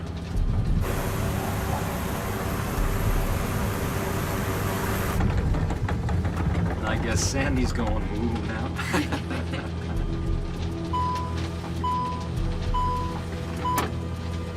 See y'all. All right.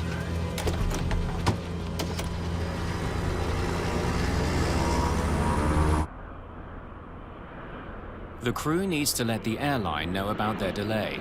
It could affect the rest of the day's schedule. Crews use text messages to communicate with dispatchers, so they don't tie up radio frequencies. Shall I let them know how much fuel we got? Sure. Space, F-U-E-L, is that? We've got 3,600 pounds.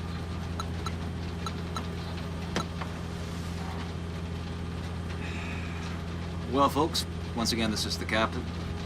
I do regret to inform you that air traffic control has put us into a holding pattern up here. We're holding for approximately 20 minutes out of Chicago at this time. I do apologize for all the delays. That's much nicer. Flaps 15. Once they let us out of the hold and forget they're down, we'll get the overspeed warning. I can't hold any more, man.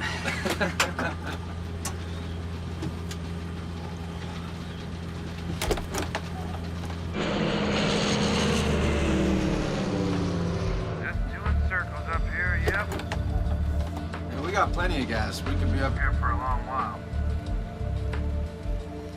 Hey, bro. Yeah. I'm getting busy with the ladies back here. Oh. Yeah, so if I don't make it up there, say the next 15, 20 minutes, you know why.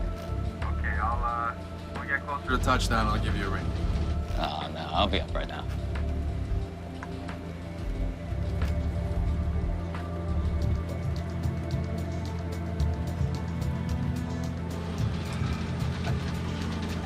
You haven't heard any more from this controller chick, huh? No, not a word. Eagle Flight 184, descend and maintain 8,000. down 8,000, Eagle 184. Eagle Flight 184, should be about 10 minutes till you're cleared in. Thank you. The flight is allowed to descend. Are we out of the hole? No, just going down to 8,000. Then a warning. I knew we'd do that. The plane is going too fast to fly with its flaps extended. I was trying to keep it at 180. Gagliano retracts the flaps. There's a strange sound coming through the fuselage.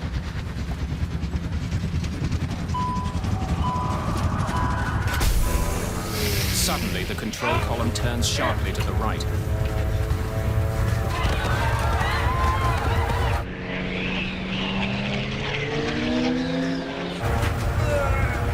The controls won't budge.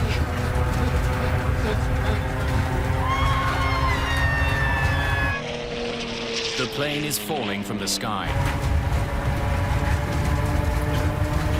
The pilots begin to recover control.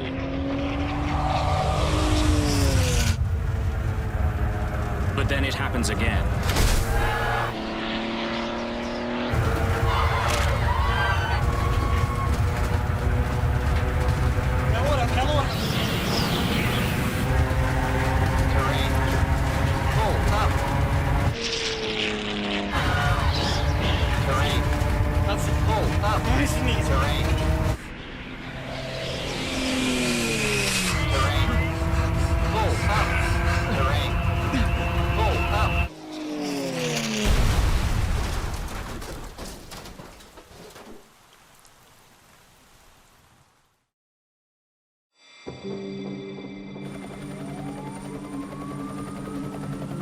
It was coming down too steep to even try to land. It was coming down at a sharp angle, a real sharp angle. Flight 4184 has crashed into a field just outside Roselawn, Indiana. Oh my God, they're dead. They have to be.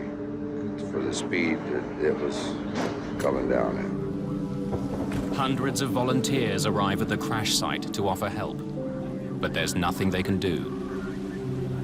There was not much to see of any airplane. You couldn't see no cabin or anything of the airplane. There just wasn't anything left of it. Both pilots, the 2 flight attendants, and all 64 passengers are dead.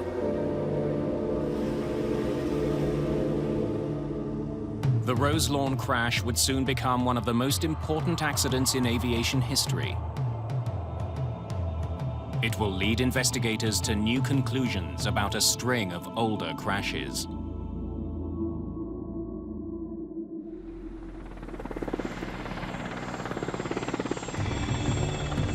The morning after the crash of American Eagle Flight 4184, a team from the National Transportation Safety Board is on the scene just outside Roselawn, Indiana. Greg Fife is the lead investigator. The morning that we arrived at the accident site, it was cold, it was overcast, it was one of those drizzly, dank days. All you could smell was the Jet A or the kerosene fuel, and because it was muddy and wet, you had that odor or that aroma of dirt. And so with all of those smells, that really evokes some emotion there. And now you have to walk through that field and actually start to do your job. The crash site is soaked in jet fuel and hydraulic fluid. Human remains are scattered everywhere. The site is declared a biohazard. With 4184 was one of those types of accidents where there was very little left of the airplane. Investigators know that the way the wreckage is spread out can tell them how the plane hit the ground. Because there was a fan-shaped debris pattern and it was spread out over a very large area, we knew that the impact was very shallow but at a very high speed.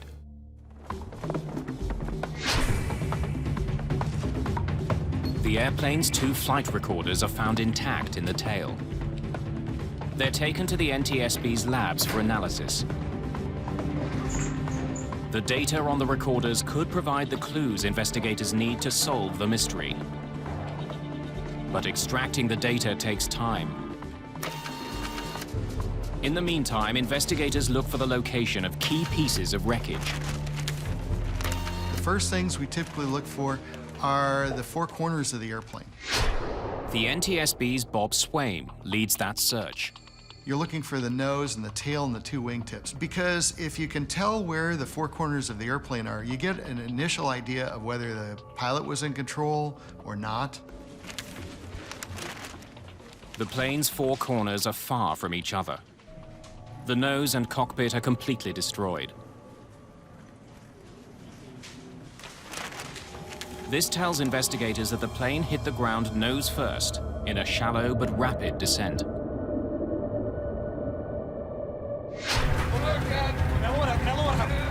The fact that the plane wasn't in a steep descent on impact indicates that the pilots had some control in the final seconds before the crash. They just ran out of room to pull up.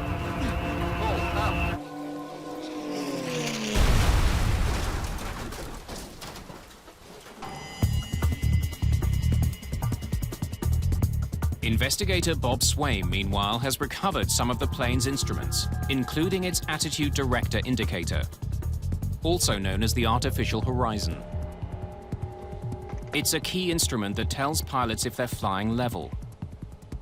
If it malfunctioned, it could have misled the crew and caused them to make mistakes. We had a pretty good idea of the attitude of the airplane at impact, so it would really help at that point to see if the pilots had the same view of the flight that we found as they hit the ground. Get the lights for me, please. A lot of the cockpit pieces use a fluorescent paint or something similar, and when they contact each other, little bits of the paint transfer. If we look at those with a black light, we can see things that the naked eye cannot see. There's a good imprint here. The force of the impact has left tiny scratches on the shattered instrument. Swaim discovers that the attitude indicator seems to have been working. Its final readings show the plane was leveling off. The instrument coincides with the plane's actual position on impact. It indicated that at least the flight instruments that the pilots would have been looking at were appropriate, they were proper, that the pilots had something to fly by. The discovery means that the pilots knew their plane was diving towards the ground. Investigator Greg Fife is getting a clearer picture of the flight's final seconds.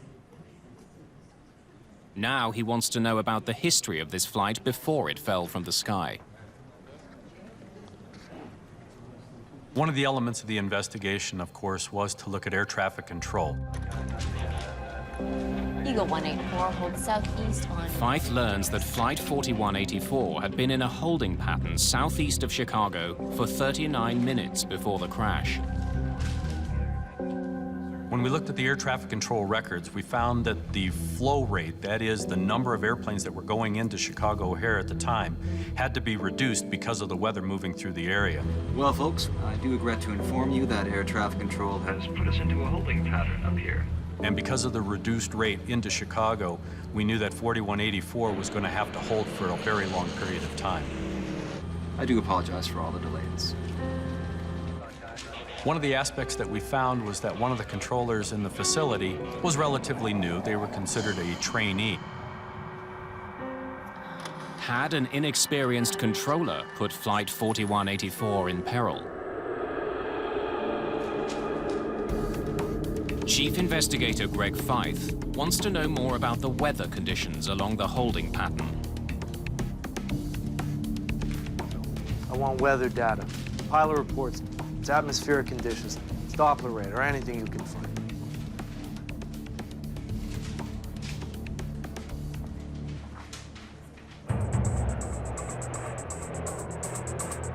Flight 4184 wasn't the only plane circling O'Hare that day. Several other planes were also on hold. They all landed safely. Interviews with the pilots of some of those planes give investigators an important clue. One after another, they all experienced icing, some as much as 3/4 of an inch. Many of the pilots report the same thing: ice. Dr. Marsha Politovich works at the National Center for Atmospheric Research. She's one of the leading experts on icing and the danger it poses to aircraft.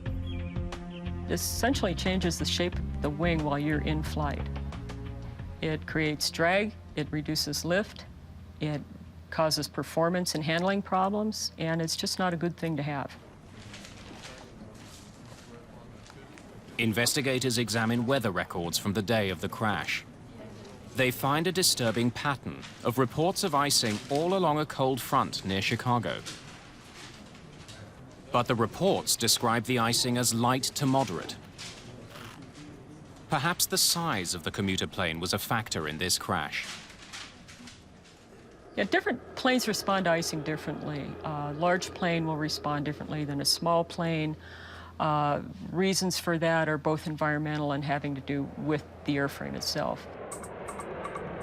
Large jets generally fly above the dangerous conditions inside a cloud. But the ATR-72 can't do that. Smaller plane can't fly as high. They're stuck in the icing environment for longer. They may not have de-icing equipment, and if they get in trouble, they may not have enough excess power to get out of it. Investigators discover that Flight 4184's holding pattern took it through layers of cloud repeatedly. Each time it would have been exposed to icing conditions. 4184 we knew had been holding in an icing event. There were layers of clouds that they had been flying in and out of. Steve Frederick was flying out of Chicago on the morning of the crash. He flew through the same treacherous weather. Each time that I went through that cold front during that day, the weather was intensifying, the ice was getting worse, and I was getting more and more concerned. Frederick asked his captain to pass on a warning about the weather, so that other pilots would be alerted to the danger. I found out a little bit later that my captain had never warned dispatch, and these pilots never got the warning about the ice that was out there that day. And there's no feeling in the world that can compare to how badly I felt at that moment.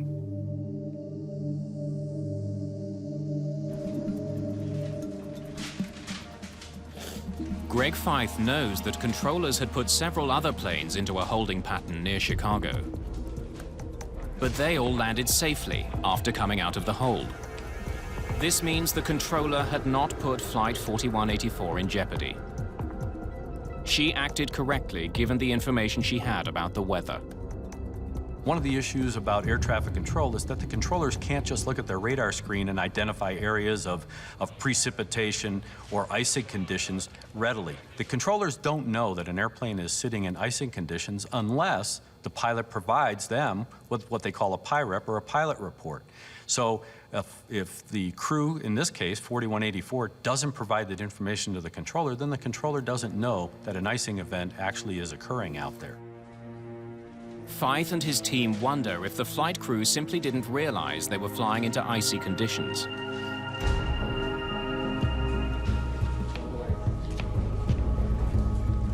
The plane's cockpit voice recorder provides the answer. Can I get you boys anything? Cereal? You don't have a hard job. You do have it pretty easy. Hey, bro.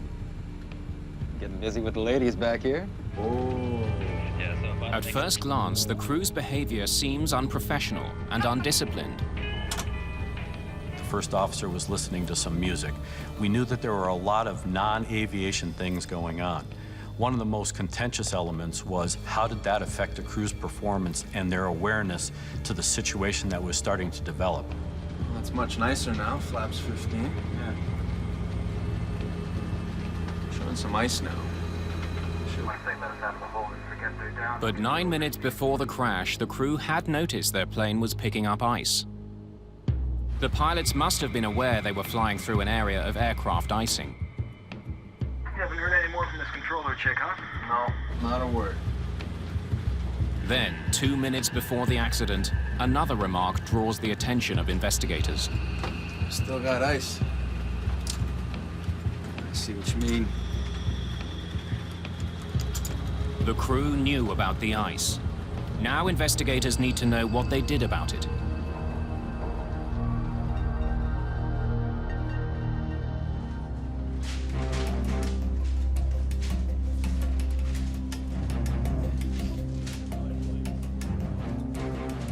The ATR-72 is equipped with sophisticated de-icing devices. It's crucial to know what the crew did about the ice buildup on their wings. This time, the flight data recorder provides the answers. Almost 17 minutes before the crash, something sets off the master caution warning. It could signal a problem in one of the plane's systems. It could also mean the electronic ice detector is picking up the presence of ice. The flight data recorder shows investigators that in response to the alert, Captain Aguiar turned the plane's de-icing system to its maximum setting.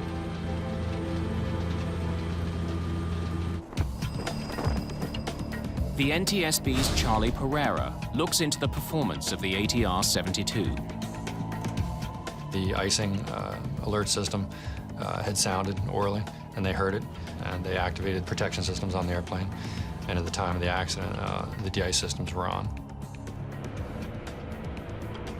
The complete ice protection system on the ATR-72 airplane consists of a combination of what we call anti-icing, which are hot surfaces that don't allow the ice to form, windshields, and the propellers are also heated on this airplane. And then they have de-ice systems, which are on the leading edges of the wings, what are called pneumatic boots. They're like rubber inflatable chambers that you blow air into, and they expand kind of like a balloon, and that cracks in the ice. Then the ice flies off the airplane.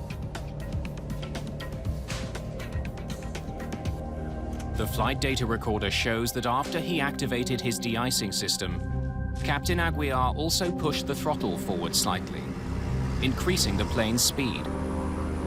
This increased the speed of the air moving over the plane's wings, making it harder for ice to settle there. The pilots had done everything they could to deal with ice buildup on the plane. But were the anti-icing systems actually working?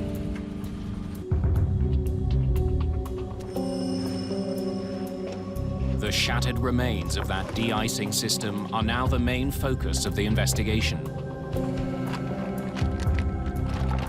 The airplane was designed in France by a group of French and Italian companies. The de-icing system was part of that design. So the components were made by small French vendors who were located around the countryside, and then they were assembled there in Toulouse into the final airplane.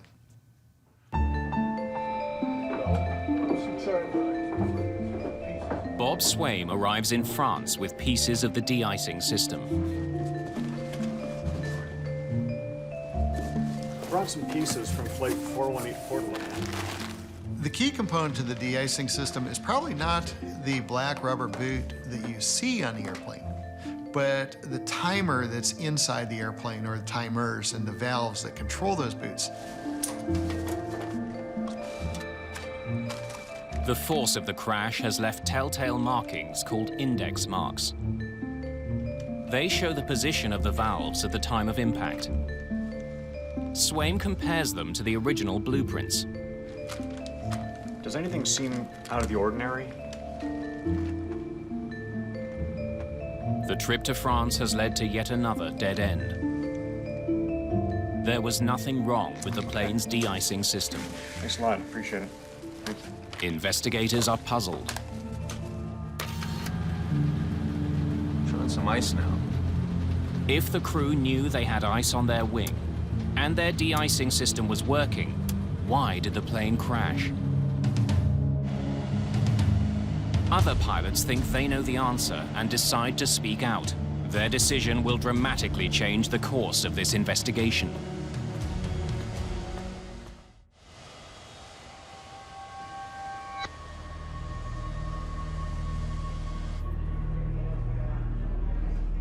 Three weeks after the crash near Roselawn, Indiana, American Eagle pilot Steve Frederick distributes a warning. It says the ATR-72 fleet operated by American Eagle is dangerous in icing conditions. It claims American Eagle pilots have pleaded with the airline and regulators to do something about it, but to no effect. I drafted and distributed a brochure in Chicago O'Hare Airport, which essentially warned people about the problems with the ATR aircraft and made an outreach to the public in order to try and get something done because nothing was happening. Steve Frederick has more than a professional interest in the crash of Flight 4184. Co-pilot Jeff Gagliano was his close friend. They graduated from flight school together. Gagliano's death has hit him hard. He made the comment one time that he would probably wind up dying because of ice in an ATR. And it was eerily prophetic. A month after the crash, pilot frustration over the ATR's airworthiness boils over. A group of a dozen pilots refuse to fly, citing risky weather. The airline is forced to cancel flights. And then Steve Frederick goes one step further. He voices his concerns on a US network morning show. We were told this airplane will try and kill you. If you get too slow in ice, the airplane will have a nasty tendency to go out of control. When I came back to flying after my appearance on Good Morning America, I was summarily suspended without pay.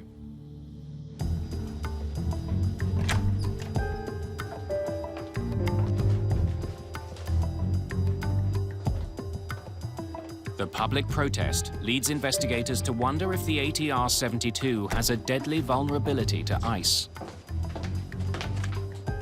Merci. Investigator Charlie Pereira visits the ATR's French manufacturer, Aerospatiale, to learn more about the plane's history.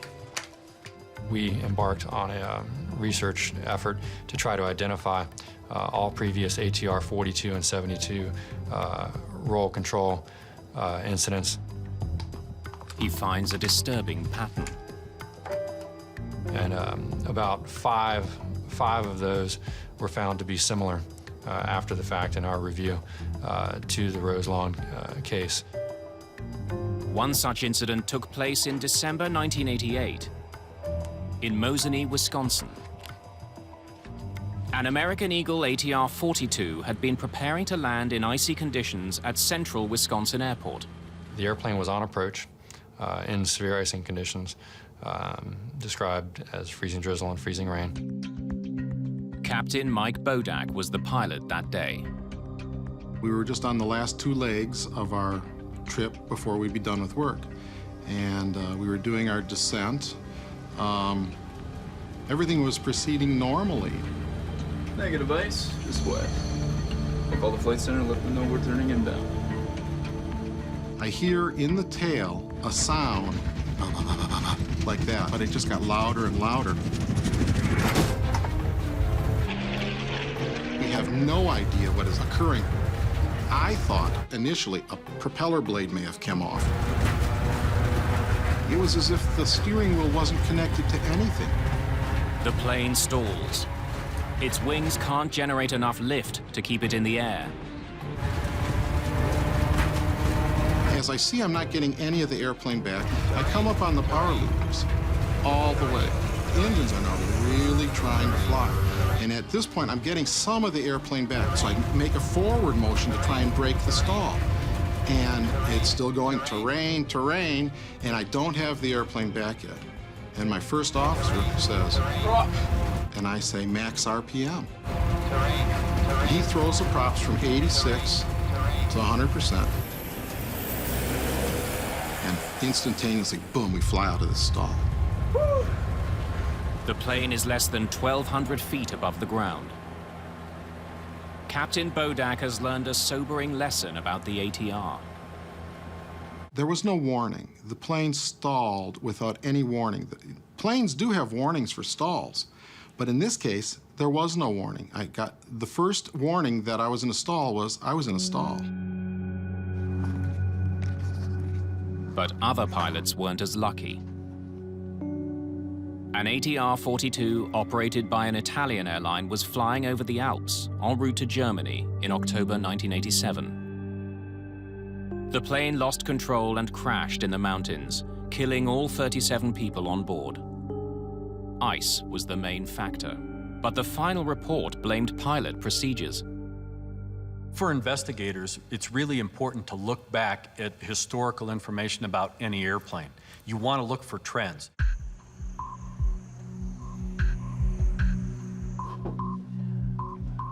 What they would find is a troubling detail with this plane's history. Did any of your studies uncover a wing design flaw? Charlie Pereira wants to know if the engineers who built the plane could explain why an ATR-72 would go so badly out of control. To his surprise, he learns they knew that it had a susceptibility to icing. You've seen the flight data from the accident flight. Where would the ice have formed to cause that? When I asked one of their oldest, most senior aerodynamicists who couldn't speak any English at all, what he thought would be the shape and location of an ice accretion that could cause the behavior that we saw on the flight recorder for the Roselawn airplane. He drew up the airfoil section, a little shape just behind the de-ice boots, and said this was it. And the translation was that this is what will cause this problem. After the de-icing boot. Investigator Charlie Pereira is beginning to understand how ice can affect the wings of the French-built plane. If the ice built up behind the boot, the crew would have no way to clear it. Still got ice. And even a small amount of ice can have a devastating effect on an airplane. Ice can disrupt the smooth movement of air over the wing. But how could so much ice build up behind the boot? Investigators contact Dr. Marcia Politovich for assistance. The NTSB called us to help them analyze weather conditions in this case. Her research shows that the pilots of Flight 4184 likely flew into something they'd never even heard of. Something even more dangerous than ordinary ice. Now, based on the weather analysis, it looked to us like the kind of icing that plane encountered was from supercooled large drops. Now, large is relative. What we're talking about large here is about the size of a human hair. Supercooled large droplets are about 100 times smaller than a raindrop. They form inside storm clouds when the temperature is near freezing. But the drops don't freeze until they come into contact with something solid, like the wing of an airplane. Conditions that day were ideal for the formation of these tiny freezing droplets. We had all the clues that we needed, a warm cloud top, -8 to -12 degrees C. We had drizzle formation near the top that was probably encouraged by some wind shear near the cloud top, and very little ice in the cloud, from what we could tell. On every lap of its holding pattern, Flight 4184 flew through layers of cloud that hid a small but lethal element. They just put that poor guy in the wrong place at the wrong time.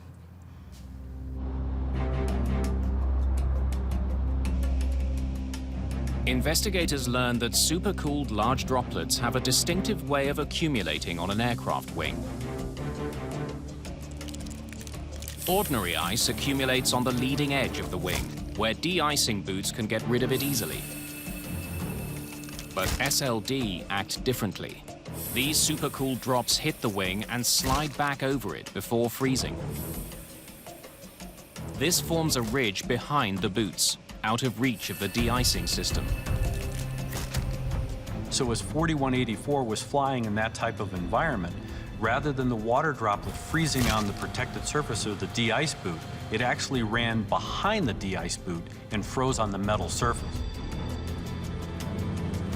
The pilots can't get a good view of their wings from the cockpit. They would have been utterly unaware of the danger taking shape. For the pilots, when they looked out their side window, they would see the outer portion of the wing. They definitely could not see the top of the wing where this ice ridge was starting to form.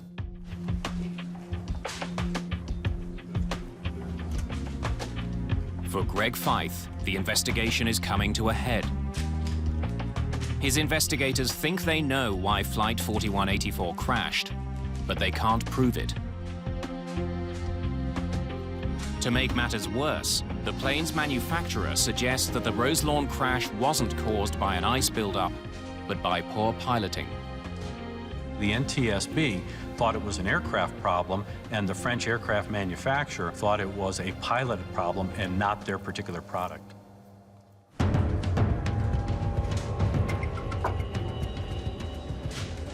Feith wants to know if there had been problems with ice on ATR-built planes in the past. He finds troubling similarities between some incidents dating back decades. Using data from flight data recorders, investigators look at aileron movements from Flight 4184 and compare them to the other incidents. They discover that on all those flights, the aileron deflected in exactly the same way. There's no input at all from the pilots. We knew that all of these ailerons were being commanded to move, not by the pilot, but in fact the disrupted airflow created by the icing event that the airplane had encountered. The physics of ice buildup explains why the control column on Flight 4184 snapped to the right. Air turbulence on the wing was so powerful that it lifted the aileron, which caused the plane to roll. Since the aileron is attached to the control column by a cable, it jerked the control yoke to the right.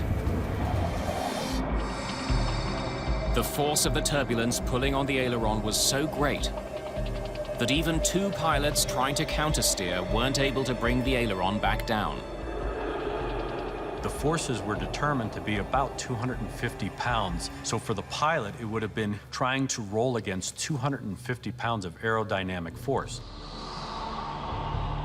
Worse, the ATR's control yoke doesn't have power steering, so those forces are transmitted directly to the pilots. The pilots could not fight back against the air pulling on their aileron.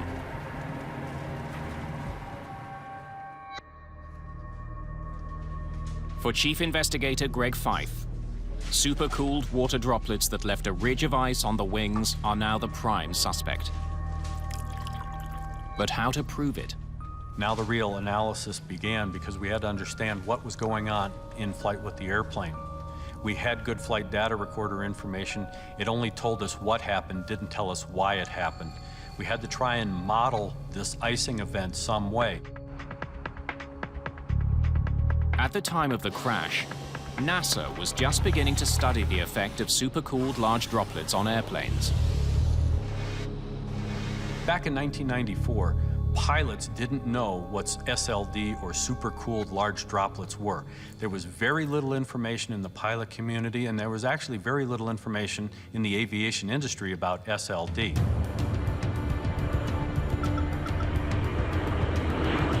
Investigators first turned to NASA for help. Together, they launch a daring experiment. They use a US Air Force tanker plane to create a cloud of supercooled water droplets. An ATR-72 flies behind the tanker. Yellow dye in the water shows investigators how the droplets cover the plane. The test should solve the final mystery. How had ice caused Flight 4184 to go so badly out of control? One of the primary purposes of flying the ATR-72 in behind the tanker was to understand how the ice accumulated on the airplane, but more importantly, the effect of that ice in varying configurations of the airplane on the flight control surfaces, that is, the ailerons. Investigators make a startling discovery. A seemingly harmless action meant to increase comfort on the plane may have led to disaster.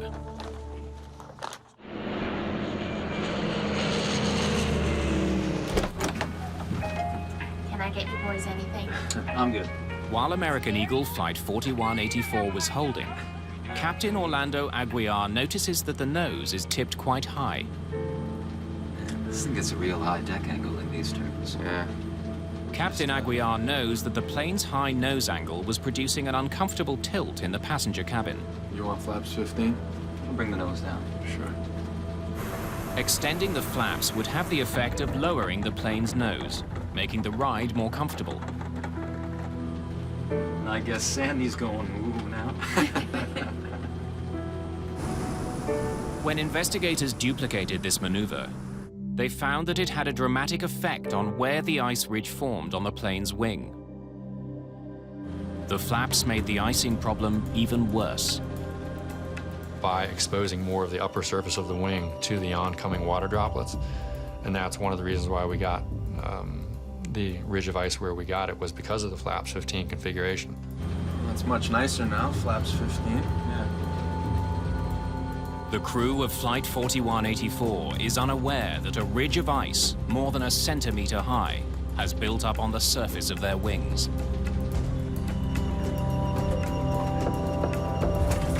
Eagle Flight 184, descend and maintain 8,000. Down 8,000, Eagle 184. The ice buildup has no effect on the flight until First Officer Gagliano begins his descent to 8,000 feet. I knew we'd do that. The descent increases the plane's airspeed. This triggers a warning from the flight computer telling the crew they're flying too fast with the flaps extended. I was trying to keep it at 180. Gagliano now retracts the flaps. But the routine gesture has a dramatic effect on the plane's aerodynamics. When they retracted the flaps, as they started their descent down to 8,000 feet, the airplane pitched back up into a very nose-high attitude. Airflow over the ice-laden wing was disrupted when the nose lifted back up.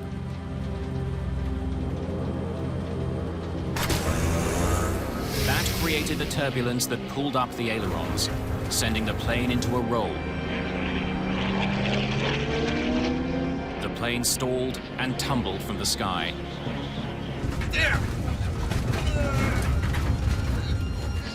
Had this crew had about 2,000 to 3,000 more feet of altitude, there's a high probability that they would have been able to salvage or recover the airplane before it struck the ground.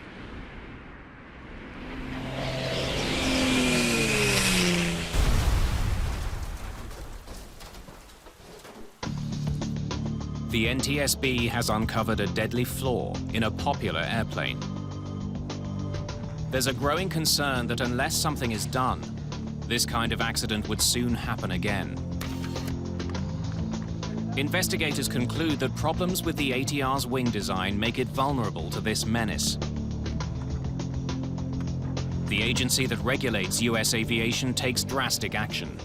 We are going to issue an airworthiness directive this afternoon that will preclude the operation of these aircraft into known icing conditions. The FAA takes swift action, banning all models of the aircraft from flying in icy conditions. This throws regional airlines like American Eagle into chaos. Public concern over the safety of ATR airplanes grows in the aftermath of the Roselawn crash. The most controversial charge, that the FAA had relied on the French authorities to test and certify the aircraft, then rubber-stamped the results. Therefore, the ATR-72 was never really tested by the FAA in any way, shape, and form as though it was manufactured here. The plane's French builder proposes to fix the problem by making the de-icing boots wider so they cover a larger part of the wing. The company also rewrites operating procedures, forbidding pilots from using the flaps or flying on autopilot in icing conditions. In response, the FAA issues an amendment to their earlier directive, loosening operating restrictions on the ATRs. Most airlines decide not to take any chances. They move their ATRs to the south, where a warmer climate would reduce the risk of ice.